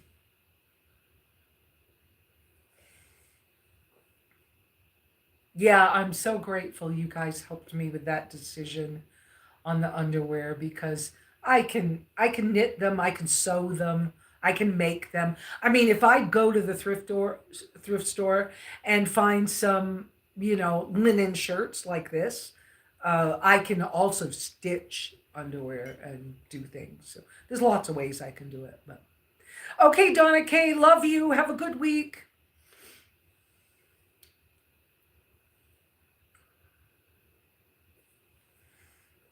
I don't know what else right now. Oh, at Dollar General the other day, I found they're starting to have their Christmas stuff out. I'm I'm not a Christmas person, y'all. Y'all kind of know that I believe in keeping some different. Well, I don't keep Christmas anyway, but they're starting to have the Christmas stuff out, and they have little 2 packs of battery operated candles. Okay, for $1, little 2 packs. Now at Sanders, not at St. John's. I can get these. I'm going to buy a bunch more because these are pretty cool. Um, and these don't take the 2032 batteries. Let me, you can see it's, whoops, you can see it's flickering. So when I'm not needing a flame candle, but I want the light, like in the summer, these are great. Um, in the winter, I don't mind using a candle because it warms it up a little bit. But I like a real candle. Let me just tell you that. When I have vehicles, I usually get these and put a little piece of Velcro or something on the bottom and stick them on a windowsill. And then I just use them. Well, I like the ones that have a timer. And so there are some that have timers that will just run for 3 hours or 5 hours and shut themselves off. I like that because then I can fall asleep with the light on and not worry about the battery going dead. So, yeah, Iris, yeah. And that candle had 2032 batteries, is the size of the battery. It's a round button battery that were cheap. And I have a ton of those batteries. And these take a different size. These take 3 of these little ones like this. So you can buy new batteries for this, but I don't know what that size is. I haven't looked at it, but that's how they work. And and the ones that I showed in the Bob videos, those interview videos, were um, they had timers on them. I think those were 5-hour timers. This doesn't have a timer that I'm aware of. But 2 of them for $1. It's so nice for me. It's so nice for me to have this little flickery light. I don't feel as alone. Now, I don't know if that works for some of you, the rest of you, but for me, it's a thing. And I love a candle in a window when I go out to the bath. So now I put this on when I'm going out to the bathroom in the middle of the night. So this is in the window. And it's funny how on a dark night, how bright the house is with one of these on, which is pretty silly, but I just love that ambient. If it had a timer, I would put these outside for some other things. Okay. But I think that I'm not the only one that the ambiance of a real candle, and even if you need to do this way instead, First off, it doesn't weigh anything. So, if I was hiking in the woods again, I would take one of these with me. Absolutely. Because they don't weigh anything. I mean, your toothbrush weighs more than this. So, but I think there's a thing to that about you not feeling quite so alone. And it almost gives you that kind of, it's not really an ambient hug. I don't know. I don't know, but there's a thing. Of course, there's a thing to a real candle, and it's really good for your eyes to get real fire. The light from a real fire is really healthier for your eye health. There's a thing. Anyways, Iris, just what should I look for? My light is also a bug zapper. The light has 3 settings and low is too much light at times. So I have one of those as well. I expect your light is similar to this one, right, Iris? I bet it is. So I've had this one for years and years and years, and it's rechargeable, and it's either a bug zapper or a light, and the low light setting brightens up this whole space just fine for me. I used it a few times. It's weird. But for these, I didn't save the paper, but this is, it wasn't a Walmart special. Mine I got off Amazon years and years ago. I know they've got these at Walmart now. They're black instead of orange. But this one was better. I've seen the Walmart ones, and it's just a tad bit different. So I wish I could get another one of these. This has been the bomb. And sometimes I charge it, and it'll last a month or two before I have to recharge it. So whatever. Anyways, these Dollar General, they're a 2-pack on a little tiny card. Like you'd think it would be a battery card. 2 of them wrapped in plastic. The batteries are in them, and they're $1. Now, I got them at Sanders. They're in the Christmas stuff. And of course, once people, start buying them, they'll be gone quick. But they had these. They have the taller candles that you got to put AAA batteries down inside of them and stuff. I like these. I'm just saying these are good. Oh, yeah. Yeah. So I think these are enough. You can't really read by these. I have had some other lights that I really like. Let me think about it a minute. Right now, I'm having a problem with my, what's the name of that? For $1. Just grab a few packs of them and give them out as gifts. I don't know. But, the other thing that's cool is if you drop them down in a cup holder, don't forget they're there. But the little flickery light inside with your vehicle is comforting. So I've had this wagon light was a free giveaway at Overland Expos. This one takes AAA batteries. Okay? And it's magnetic. And it has these little, hang-up loopy things, and has a few settings. I love this, but I went to put new batteries in it the other day, and there's a little battery acid on the thing, and I tried to clean it. This one I love, but because of this one, I went and bought the bigger, rechargeable, has its own cable, wagon. Again, wagon company, right? I don't like this one as much. It doesn't work as good. It doesn't stay charged very long. And I accidentally dropped it and broke it. I have the piece. I could silicone it back in. but I accidentally dropped it. And one time I accidentally dropped it on my own head and it hurt really bad because it's a lot heavier. Okay. And I just don't love this one. So, as far as wagon ones, and they both are magnetic. So, I was able to, okay, my vehicles are old enough that they're metal. Even inside, there's places where there's metal, not plastic.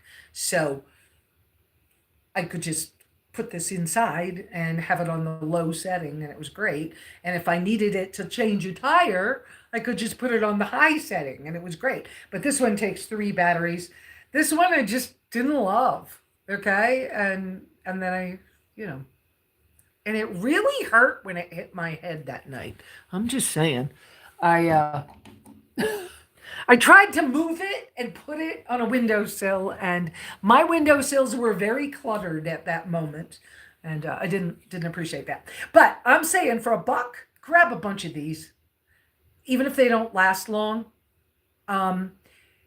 Yes, on Amazon, you can get waterproof outdoor tea light candles that the whole top part right here is black and is a solar panel.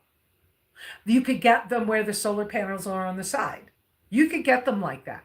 And you can get them that have remote controls, and you can get them that change colors with the remote control, or that have timers. If I was hunting for them for gifts, like I used to at RTRs, I used to always show up with about 20 of them, and I would give them to the first 20 people that showed up at my rig. And but I don't do that anymore. I don't do RTRs. I'm whatever. But I these at this cost, what's the big deal? So yeah, just check the Christmas stuff. These were Dollar General. Fine with these. Usually Walmart has packs with 6 of them every once in a while. But when you can find the ones, I used to find the ones with a timer in a 2-pack, and I used to find them at Big Lots. But I understand Big Lots is going out of business, along with all the other low-income stores. So but I'm just saying, for $1, grab a couple of these. What's the big deal? So they die after a while, buy a couple more. They're cheap, But sometimes they'll last a couple of years or more. I mean, I've had them even with the batteries that came in them that lasted 2 or 3 years, and I hadn't even changed the battery. So sometimes that's nice. Now, I can say this, though, as far as while we're on the subjects of lights, I love, love, love, love this headlamp. This is a Nikkor NU25UL ultralight. I bought it with it came with either the black or yellow. And I got it, ultralight with the cord. It's stretchy, elastic cord. The little white parts are glow in the dark. So once I have okay, let's see if I can blind y'all. Really bright. I can't remember how many lumens, but crazy ass on a dark night, okay? And then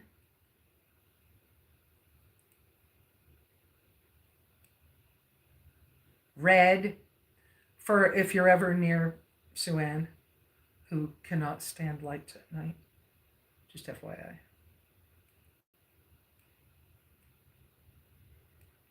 And then there's a blinky one on there somewhere. I forgot where the blinky. There's a blinky like SOS thing too. And it does this, so when you put it on your head, you can tilt it down if you're like cooking, or tilt it up. And of course, you know, this is adjustable and you can like hang it, loop it around the handle on your minivan or something and pull it through like that. We'll hold it up high, or you can flip it so that it's, you know, shining at the ceiling instead of at you. So, but this probably cost me in the Beth, let's say, I think it's in the $35 department. I don't think it's $40, but I did pay for it because I decided that if I was going to travel again, uh, like internationally with a backpack, that this was an item that I would use. Not only will I use it here, but if I got back on the road, I would use it. And if I was going to like go on a trip to another country, even if I'm in a hostel at night, you know, I can use this. It's tiny. So it is rechargeable right here. So this one's rechargeable. It has a little port and it comes with its own little cable. The cable is, I put that bag away. The cable is in a little plastic case. This doesn't fit in the plastic case, but I love it. Love, love, love this. If you can't afford, yeah, comes in yellow too, yes. If you can't afford this one, but you need a good headlamp, Walmart carries, lots of places carry the Energizer one that takes 3 AA batteries. That's the bomb. It works. It's got wide, thick elastic instead of the little bands. By the way, this band does not get stuck in my hair. Not even a, let's see, not even an issue when I put it on. It doesn't get stuck. My hair doesn't get stuck in it. Of course, I have my hair in a bun right now, so it's a little, it's sticking up, but it doesn't get stuck in my hair. So that's another blessing sometimes.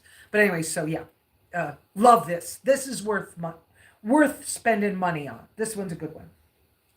Lights. I'm trying to think what other lights I've had that were good. Other than that, when you get back near Stan's shop, anytime you're down around, and if you're saying hi because, hey, I know Lesa talks about you a lot, ask him for one of the shop flashlights. That's a nice little flashlight. Let's see if I can put my hand on mine. I keep this one from Stan's. I keep this one on the windowsill by the head of my bed. It's a key ring light. It's very bright. I can walk out to the bathroom with this in the dark. And this is actually a bottle opener on it. There's a little guard that can keep you from accidentally hitting the button and turning it on. But it's a nice flashlight. Yeah. So lights. That's my light story for the moment.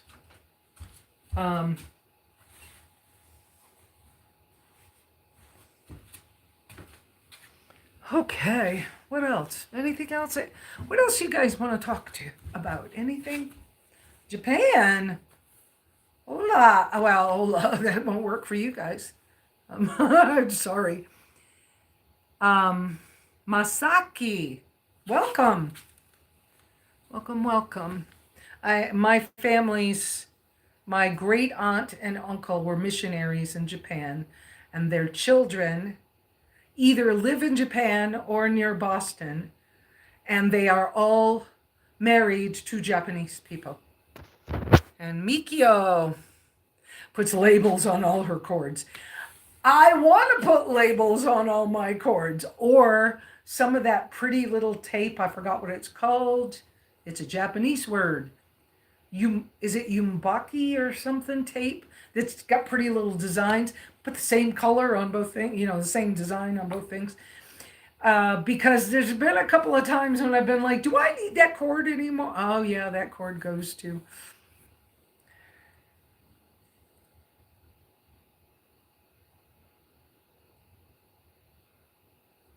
Cool. There you go. Is it cold now? Yeah, sometimes Japan is cold. Man, my fingernails are dirty. Sorry, guys. Um, Let me go back a little bit.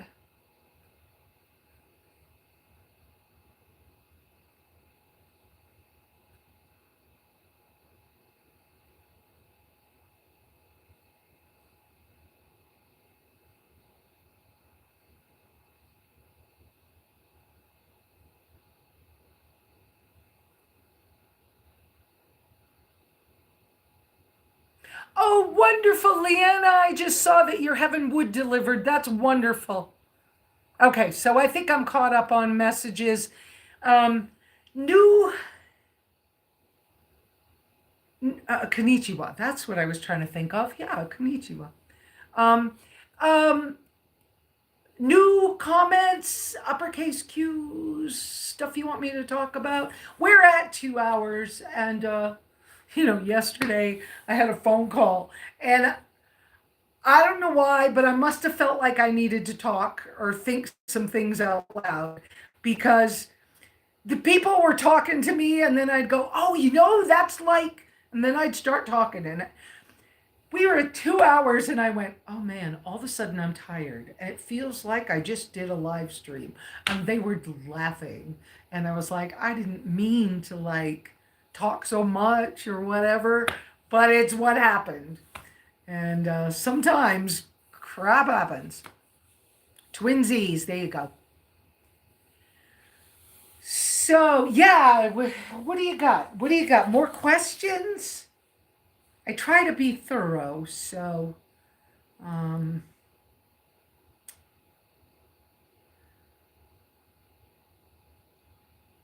I think the next big thing I got to deal with as far as my goals and stuff is I see a hair doing something weird back here. I think my big thing next is to get the toilet barrels finished. So the guy who actually swept my chimney brought me buckets of paint because part of what I got to do for the county is paint the outside of the barrels. So he brought me paint so I can do that. I got to cut the top of the lid off. Then I got to start and take some plywood and make seats, toilet seats, covers.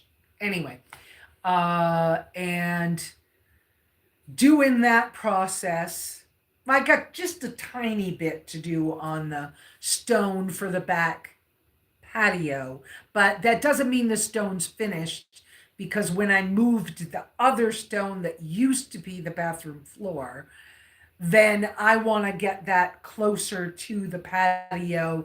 It might be like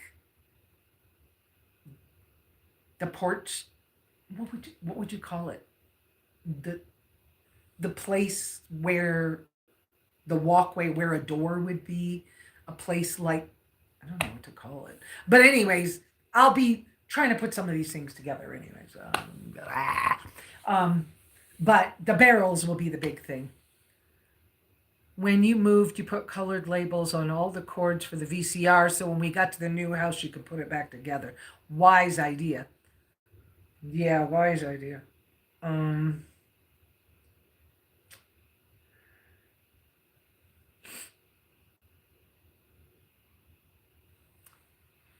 Oh, do you remember when I was dealing with my diet and was talking to you guys about honey and how I did fine with Manuka honey, but at $35, it was like, how? Right? And then I'd get supposedly raw, unfiltered honey from the United States, and I would get sick. Come to find out, those brands, I kept saying there's something wrong with that brand. I just can tell. It's mixed with corn syrup, and I'm horribly allergic to corn. So much for that. Um, but the reason I'm thinking about it is I saw something again, and I was wondering since I found some Manuka honey for like closer to $17, I was wondering about getting some again. And I was wondering about ordering really raw honey. Now, that company I've known for years and years. In fact, I think I met the owners once. But the really raw honey has never been heated or anything. And it even has little wax particles in it, which I don't care.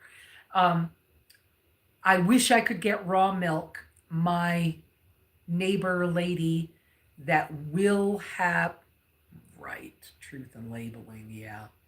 Um, yeah. Um, the lady locally that has the goats, her kids will stop nursing in a couple of months. And so then I'll be able to have raw goat's milk again. Okay. But for currently, the cleanest milk I can get locally is from American Arrow in St. John's. And it's non-heat. It's not heat pasteurized. But I think they ran it under a light. So not in love with that, but I can have it. And so I've often had that as my cream in my coffee. Um, I have never spent that extra expense to make my own butter because a pint is $6. Yeah, $6. So I haven't quite done that. And I haven't bought their whole milk. But so far, I'm not having any trouble with the dairy after I had that allergy test. So that's kind of cool. Um, but what I'm thinking is I want to give it a little more time before I try an egg yolk. But I think what I want to try at some point, because I do okay with egg whites, is I was thinking the other day if I can find another honey that I'm okay with, that I think I want to try making eggnog again. Now, I don't make eggnog with sugar. And I don't make it, come on, basically carnivore, animal based, whatever you want to call me. But like, I'm one of those people, I will not buy shredded cheese in a store. The only cheeses I'll buy is Parmesan and Swiss right now because they're the only ones that don't make me blow up like a balloon. And the uh, ricotta,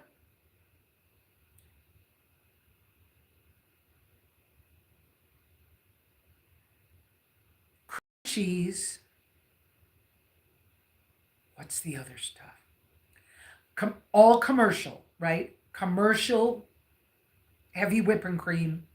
They all have carrageenan in them. I can't have carrageenan. It comes from seaweed, but I can't have it. Um, I don't do super well with the cheddar cheese that comes from the food bank, but I could get away with it in small amounts. But I don't love how I feel with it. So I'm not hustling to go get some. Um, but I do fine with sour cream. I can with Daisy sour cream, which seems to have less ingredients. I can do okay with Land O'Lakes, half and half. But I'm afraid to try like whole milk from the grocery store because they put vitamins in it. And I don't know, it scares me. So, but anyways, but I'm thinking about when I get ready to try eggs again. If I can find a honey, I'm okay with. Because I'm okay with maple syrup. I already figured that one out. But if I can find a honey, I'm okay with. I want to try doing the egg coffee. And you can find recipes for these. Um, well, yeah, I mean, if you want me to tell you, I will. But if I can find a safe honey, then trying to have like an eggnog for so egg, raw milk, and a good quality non-heated honey, and not much honey, but anyways, um, that would get raw egg into me. That might be a good thing, and it would be a meal that I could drink. And that would be okay. I'd be okay with that. So might do that. Anyways, just another thing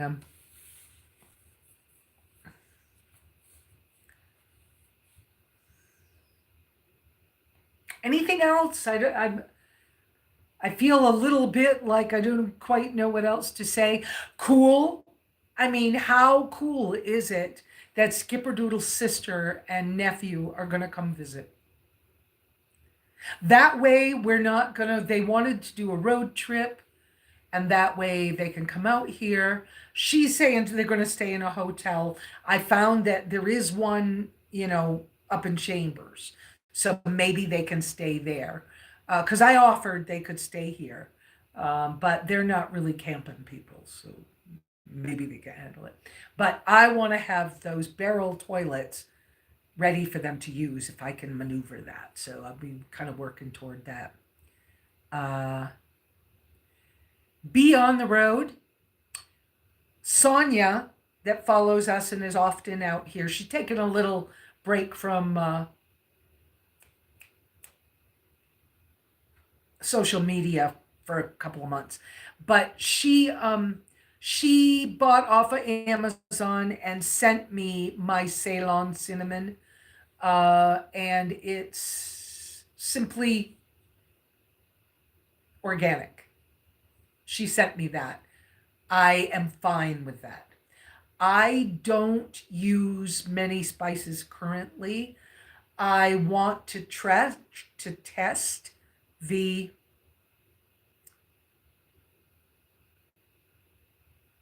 Simply Organic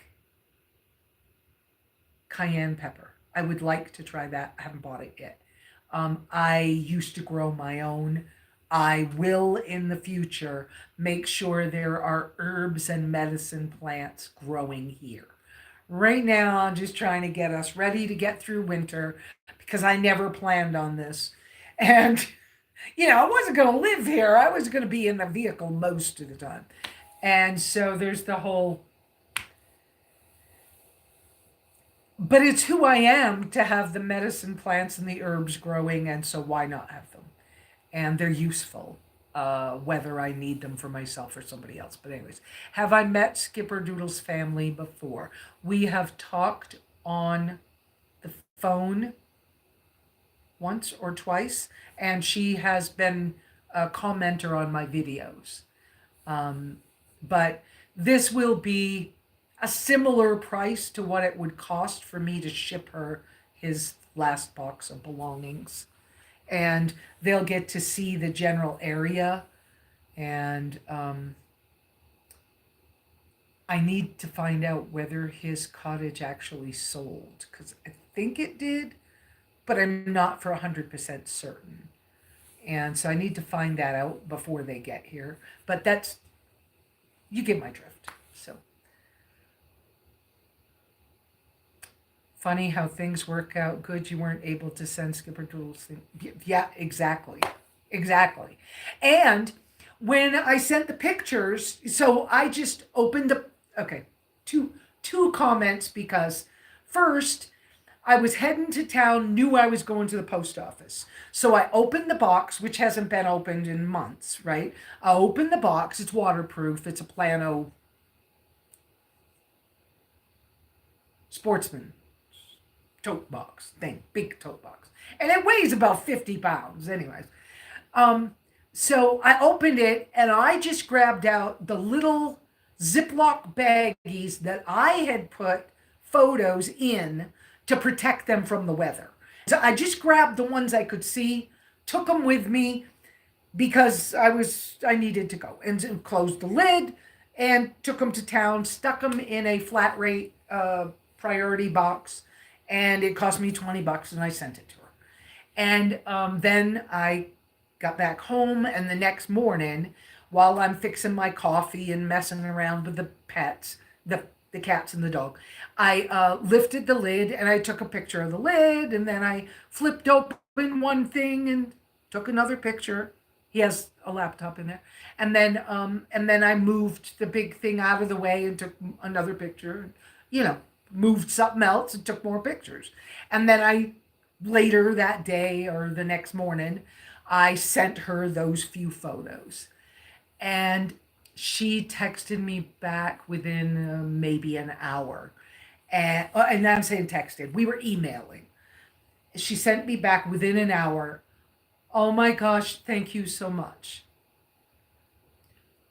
We saw this thing that's in that box. I'm thinking whether to mention what it was. So when Skipper Doodle was very young, he made this little tiny itty bitty skateboard because he wanted a skateboard. And anyway, he told me stories about it. But over at his cottage, he had used it as a doorstop to keep the wind from blowing the door to the bathroom closed or something. Anyways, so when I saw it, I knew it had been something he'd made when he was younger. So I, threw it in the box. That was for his sister. And he had said to me at one point, anything ever happens to me, it's this stuff that my sister will need. I was like, okay, no problem. But, I know you'll be all right for a while. Anyway, so evidently, his sister, her name's Cindy. I think it's Cindy. I don't think it's Cynthia. Anyways, evidently, wherever they had lived when they were younger or something, that skateboard, it is little, but that skateboard had been tucked under a house or in a crawl space somewhere, and the nephew had found it. So when they saw the picture and there's that skateboard and the nephew goes, oh my gosh, that was Uncle Skip's. So that kind of started the whole, you know what, it would be cheaper to just go out and meet Miss Lesa and get the box.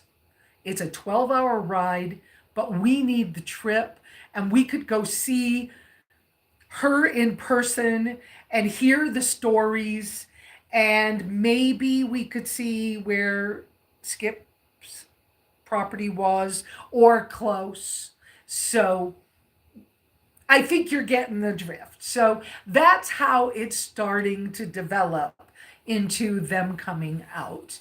And then I had sent her my phone number, but of course we both are having a little grieving thing.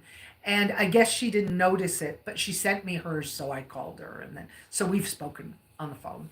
And she's just like, really, seriously? And I'm like, look, you guys can stay here if you want to, but it's kind of like camping. But I don't mind. I'll set up a tent outside and I'll sleep in the tent because I like to. And you guys could stay inside the cabin and you could be right here. And she said, well, I go to the bathroom a lot. So and it's a long drive. So we'll probably stay in a hotel.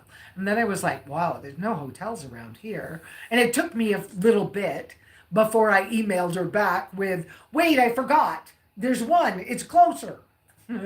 and so I sent her that. And so they're working on that. I'm just saying I think that's the way it is. Okay. So.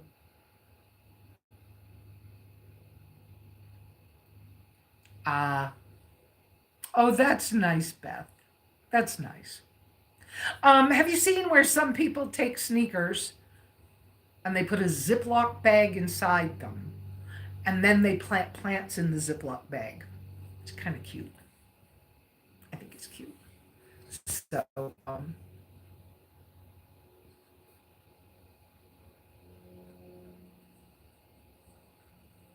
yep. I think it's pretty cool that I think it's pretty cool that we're gonna have that happen. On the spices comment, because I just scrolled a little and noticed it again. On the spices comment, I'm still enough animal-based carnivore. Whatever I am. Labels suck anyways. Why do we have to label ourselves? Whatever. But I really don't do that many spices, and every time I try them, there's a little bit that's some of it doesn't feel good. I told you a couple weeks ago, I think, garlic tastes nasty to me. Well, maybe I just don't need garlic, right? And it's like that olive oil. Oh, nasty. But is that olive oil mixed with corn oil? Because they do that too. Okay. I mean, I thought it was a clean olive oil. I could show you the bottle. It wasn't cheap. It's not about the price, but the back of it says, I think it says Spain. Wait a minute. I think it says Spain. It's over here by the stove. Hang on. Um, I mean, it wasn't cheap.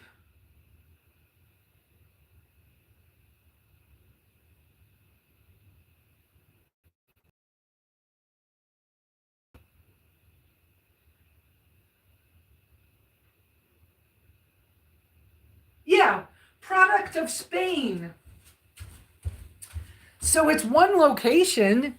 It was a product of Spain. Yeah, I mean, it wasn't cheap, but I mean, it's here. And the reason it's over by the stove right now is in the summer, that's a cool spot.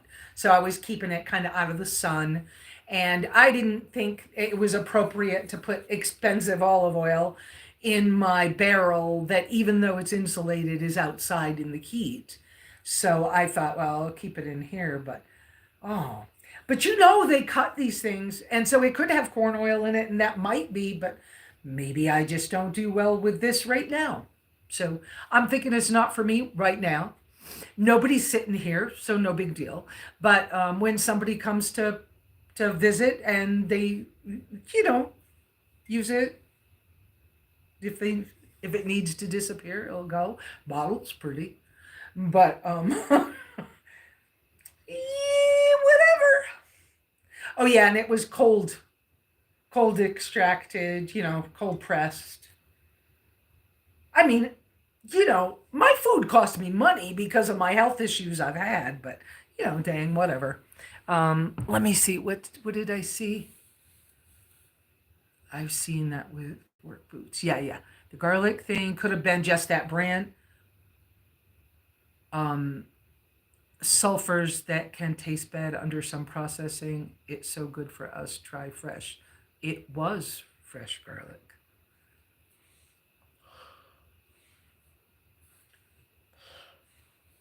Nasty. Fresh garlic. Yes, there was some garlic that was in a. I could show you this too. Hang on a second. Um, Hang on a second. Wendy, where are you hanging out at?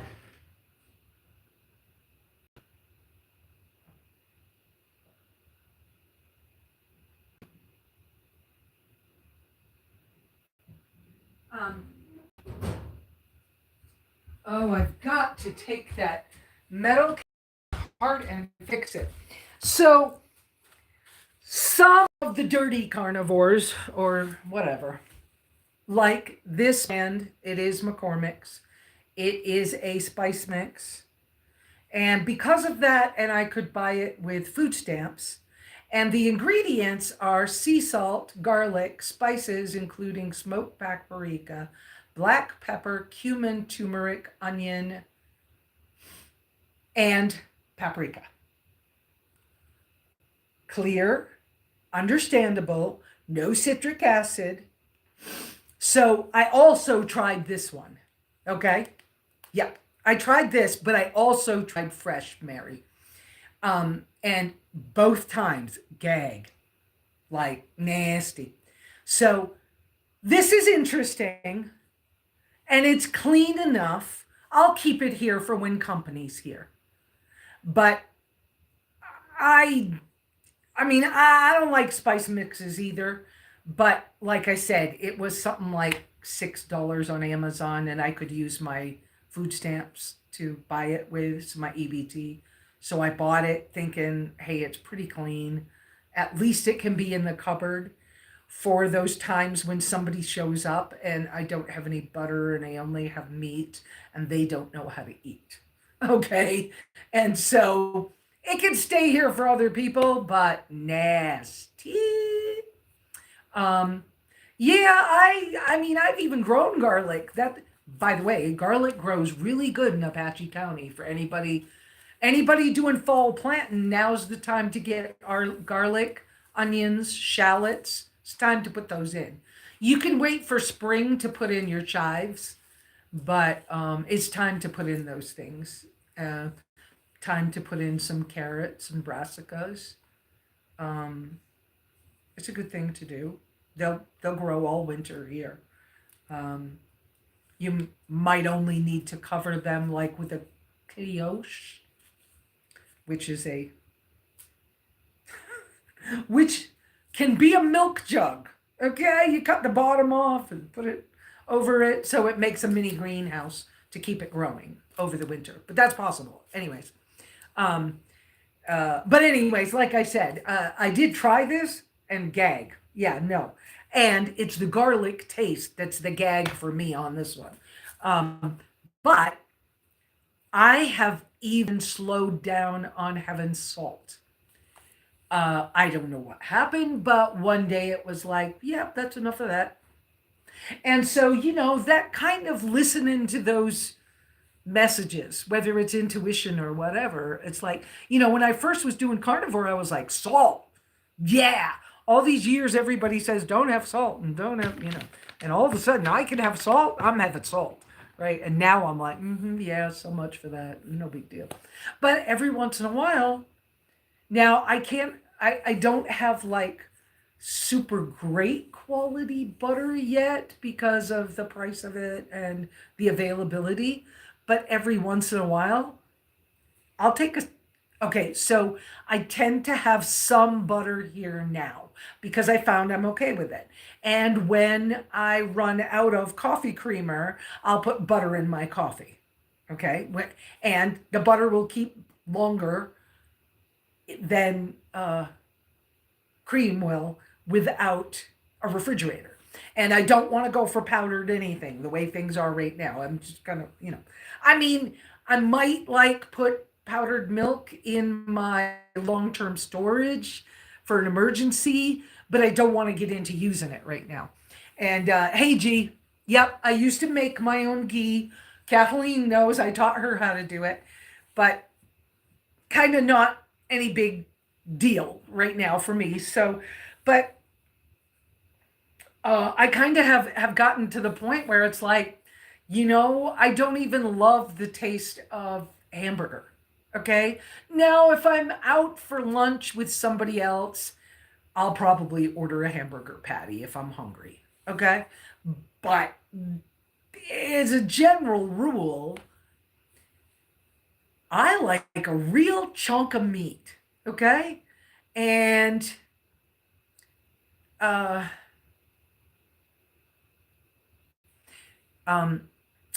Mary, that comment's very interesting. By the way, I was very, very close friends with Mr. Robert in Costa Rica, who had the only truly organic palm oil farm. He refused to treat his palm trees for palm oil the way everybody else did. His palm trees produced those palm nut things. They're what are they called? I can't think of what they're called. But anyway, the palm fruits, when they drop the fruits from his trees, it's like dropping a Volkswagen from the air. His trees were 35 years old. Now, the commercial palm oil that they mess with, every year they cut the trees down and start over. Okay? Mr. Robert said, nope, those trees aren't done. He got 2 crops per year per tree. But when he dropped them, it was like dropping a Volkswagen. Now the commercial farms, they would get like a rack of bananas size. But his trees were so tall, they had to have their machetes on these big poles. And only certain indigenous guys knew how to move the machete right and jump and run. And jump and run.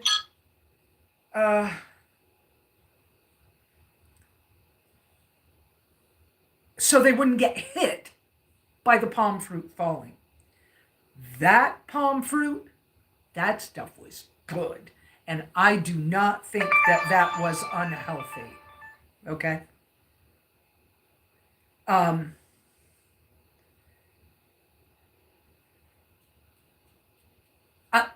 It's my son. The other phone, my son, I'm quickly answering so he knows. Poophead. On my live stream. Wait. Words. Live stream. At the moment. Okay, there we go.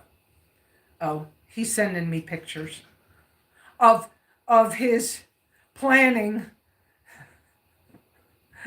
He's a little early, I mean, you know, but whatever.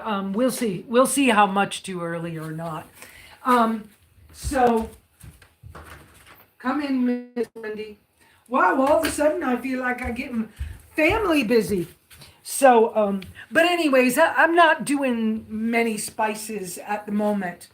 I do, however, for a treat. Okay, Iris. Yes, the palm fruits, yes. But there's a name. You can buy the boiled palm fruits by the side of the road down there. What do we call those? But you can buy them by the side of the road and just snack on them. And they are so freaking good. My live stream people are saying, hello, Joshua.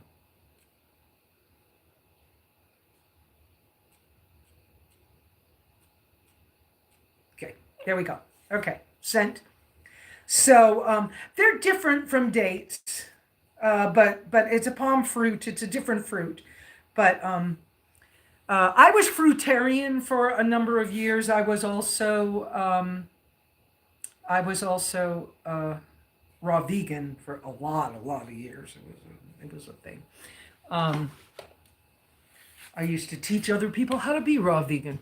I was looking at something this morning. Okay, so for a treat, I will buy a little tiny tub of sour cream and a package of blueberries, and I will mix them together, and I will eat that.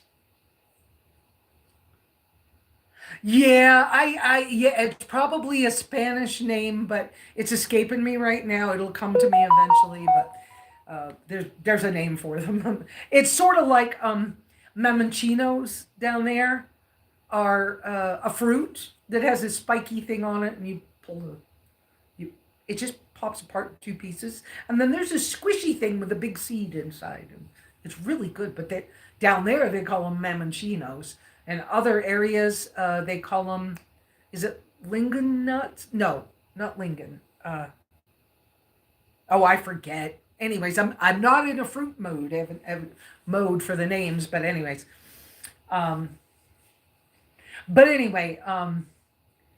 So yeah, I've been raw vegan. But I do think it's part of how I messed up my gut. And so now I'm healing. But I remember being in New York City and being raw vegan. I hadn't been raw vegan for very long. And I'd be walking down the sidewalk in the West End, going to Westerly Market, like a health food store. And they had raw food in the deli, like the deli workers would make fake tuna sandwiches out of almond pulp and celery and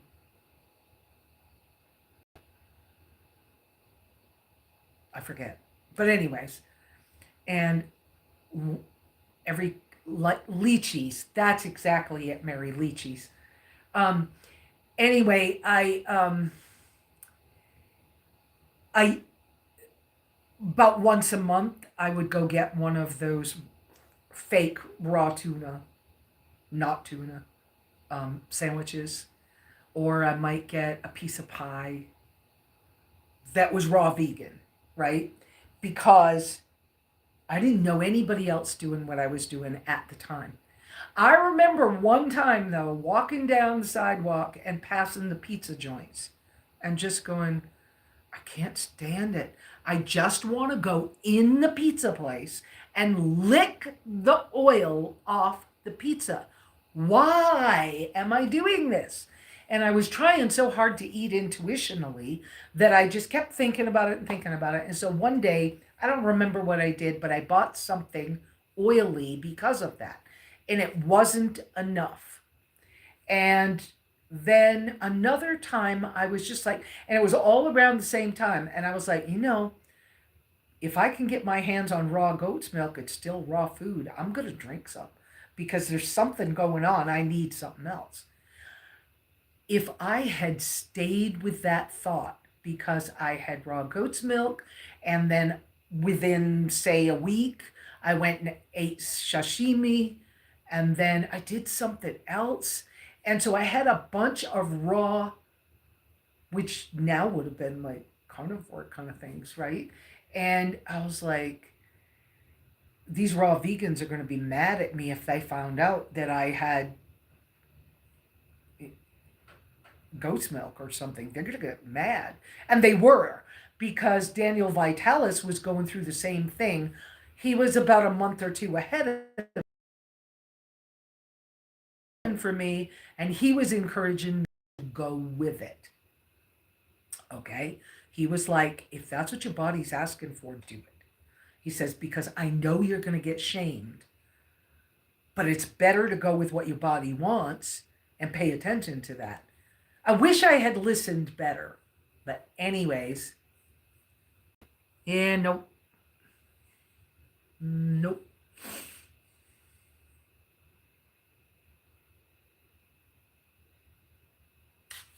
Nope. What did we call them? Let's see if I can, maybe I can search on the other phone. Um, so anyways, I've been noticing that I don't want salt the same. I want salt different. I don't want it every day. Sometimes I just want some hot water with a couple of chunks of rock salt in the hot water. And I was like, well, if that's what's happening, let me go with it, right?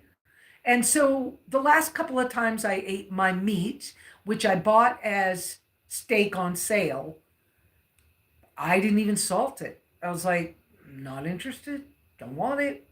So I've been, adjusting, but I'm not in the mood for a bunch of spices or greens or, some people are into the herbs and rosemary might be good, but for some reason I don't want it right now. So I'm not. But I will occasionally grab some blueberries, mix it in sour cream because they don't bother me at all. And I'm okay with that. I don't know what to do about the fact that some people think that you should have shellfish. And I eat kosher because of my beliefs. And so I'm not going to do that. But I also, maybe by the time I can have egg yolks, I'll get what I need. Because I see people eating raw oysters and I'm going, I don't even want it. And I don't think it's made for human food. But how do I get the stuff people are talking about getting from that? Okay, hang on. Let me see if I can help you out. So,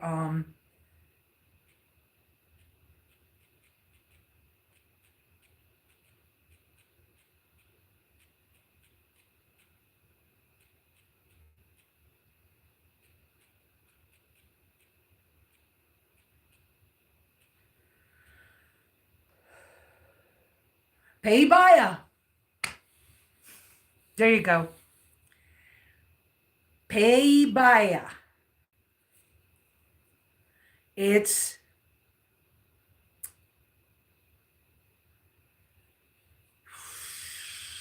boiled in salt water. It's the fruit of the palm fruit tree, which is the fruit that they make palm oil out of. So how do you spell it? Can I? No, because I don't think they give me a place where, they used to give me a place where I could make a comment and spell it myself, but I don't see where I can do that. So yeah, no. Okay. So spell it, please. Okay. Maybe that's what that button is for. Nope. Poop head. Don't do that. Nope. Okay, don't do that. Okay. Say it, spell it. Yeah, don't touch. Don't touch buttons. Okay. Paya is P-E-J-I-B-A-Y-E.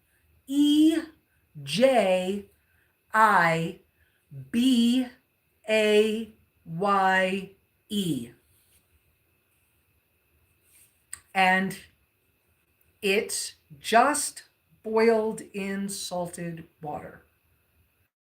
And they look just like they are, you know, they're kind of an orangey color. They look just like they do when they fall off the tree. Yes, I think that spelling is correct. Yes. P-E-J. Paya. Yep. Yep, yep. And they are just addictive. They're just so good.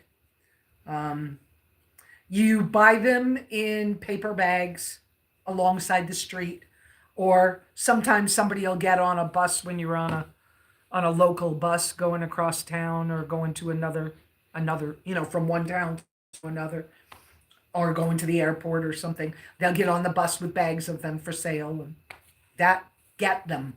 It's worth it. It is so worth it. I would eat them again. Yes. Even though it's fruit, you know, whatever. But it is a fruit. So I would, oh yeah, I would eat them.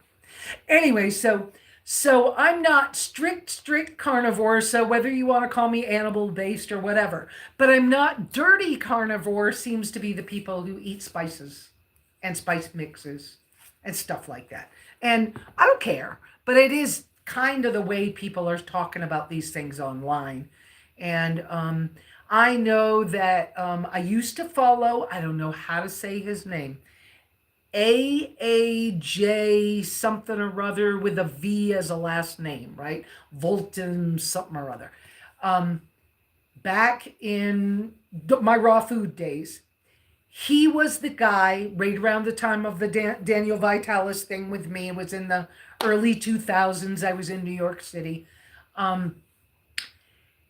He was the guy that was doing old school raw paleo. Wait. Raw paleo? Now there's a new guy kind of picking up on that. But the new guy that's kind of doing it is a rich kid, and some of his videos I've seen, he's like in Dubai, and okay. And I don't know how he's getting so much raw milk and really good eggs. I don't know the answer. But yeah, raw paleo. That's right, raw paleo. Anyways, and so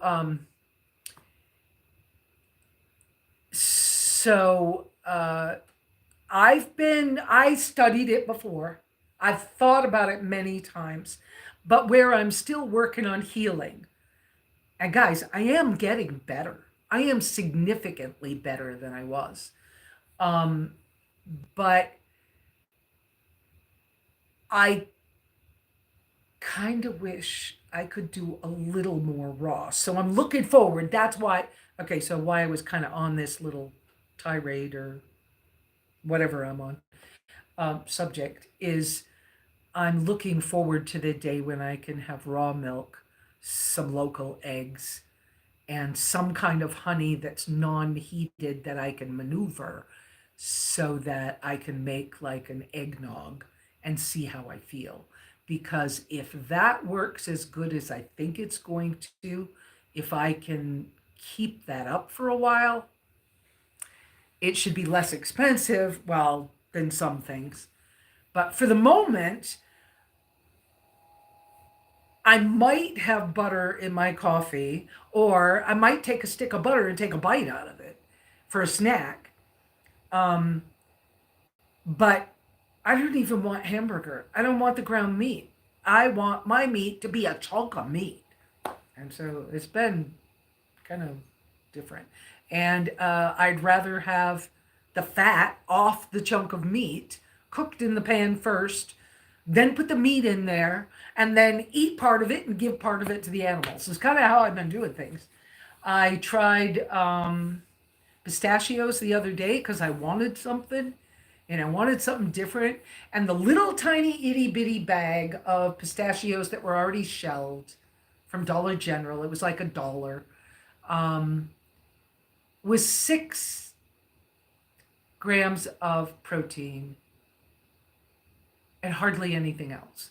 And I was like, well, oh no, 6 carbs. And I was like, you know what? That's okay. For some reason I want them. I'm going to eat them, see what happens. I was fine. I mean, there was a little bit of like weirdness inside, but I was fine. It was not like the olive oil. Now, the olive oil, within minutes, I knew I was in trouble, but I didn't want to take Benadryl. So instead, I made sure the animals were okay, and I laid down. And it was probably 4 o'clock in the afternoon, and I woke up at like 2 o'clock in the morning. And I couldn't hardly move. My joints were so swollen. It was crazy. It was crazy. But anyway, so I'm saying, so there are things you can really tell once you do some really good, clean ruminant meat. You could tell what bothers you really quick. And I don't know how much I want to like feed into the whole allergens thing, but for a while I'll stay away from the things that put me in the hospital. But I am considering at what stage I'll try an egg yolk, and that I want to try it raw before I try it cooked, and how I'm going to maneuver that. So there's the two things I'm looking at for that, is trying it as an eggnog, which I love and used to make when I was a kid. And the other thing would be the egg coffee. Now, egg coffee is you make your coffee in 1 cup, or however you make your coffee. But in a little bowl, you put an egg yolk or 2, and your sweetener, which would be the honey, because I would want either honey or maple syrup, and you use a frother and froth it up, and then you pour that on top of your hot coffee, and then drink that. And I'm willing to try that at some point, and if I'm okay with it, that gives me an option. Okay, so that's a lot of that stuff. I don't know why I'm talking about that, but anyways, wow, it's almost been 3 hours. Good Lord. And I started off making my bed while you guys were coming on. Okay, so what are we doing this afternoon? I don't even know. Wendy will want a little bit of attention. I don't think I have any laundry to do, so I won't be doing laundry. And I burned trash the other day, so I'm pretty good. So I don't know what I'm doing this afternoon, to be honest with y'all. But I hope you all stay safe. Think about each other. Pray for each other. Miss Iris, don't forget to ask me questions, hon. I know the world has changed out there on the road. But I also know there's a way to carry yourself and to be okay. So have a wonderful week. We'll be back here next week. Same bat time, same bat channel. Keep Keep it simple. And if you forget what you're doing, just go, wait a minute, what would be simple? How can I use what I already have? I mean, that's what I went through with you guys last week when I decided I'm going to make my own underwear and save $100. However, I'm saving $100. I'm not sure how, but I am. So, but anyways, I love you all. Have a good week. Ciao.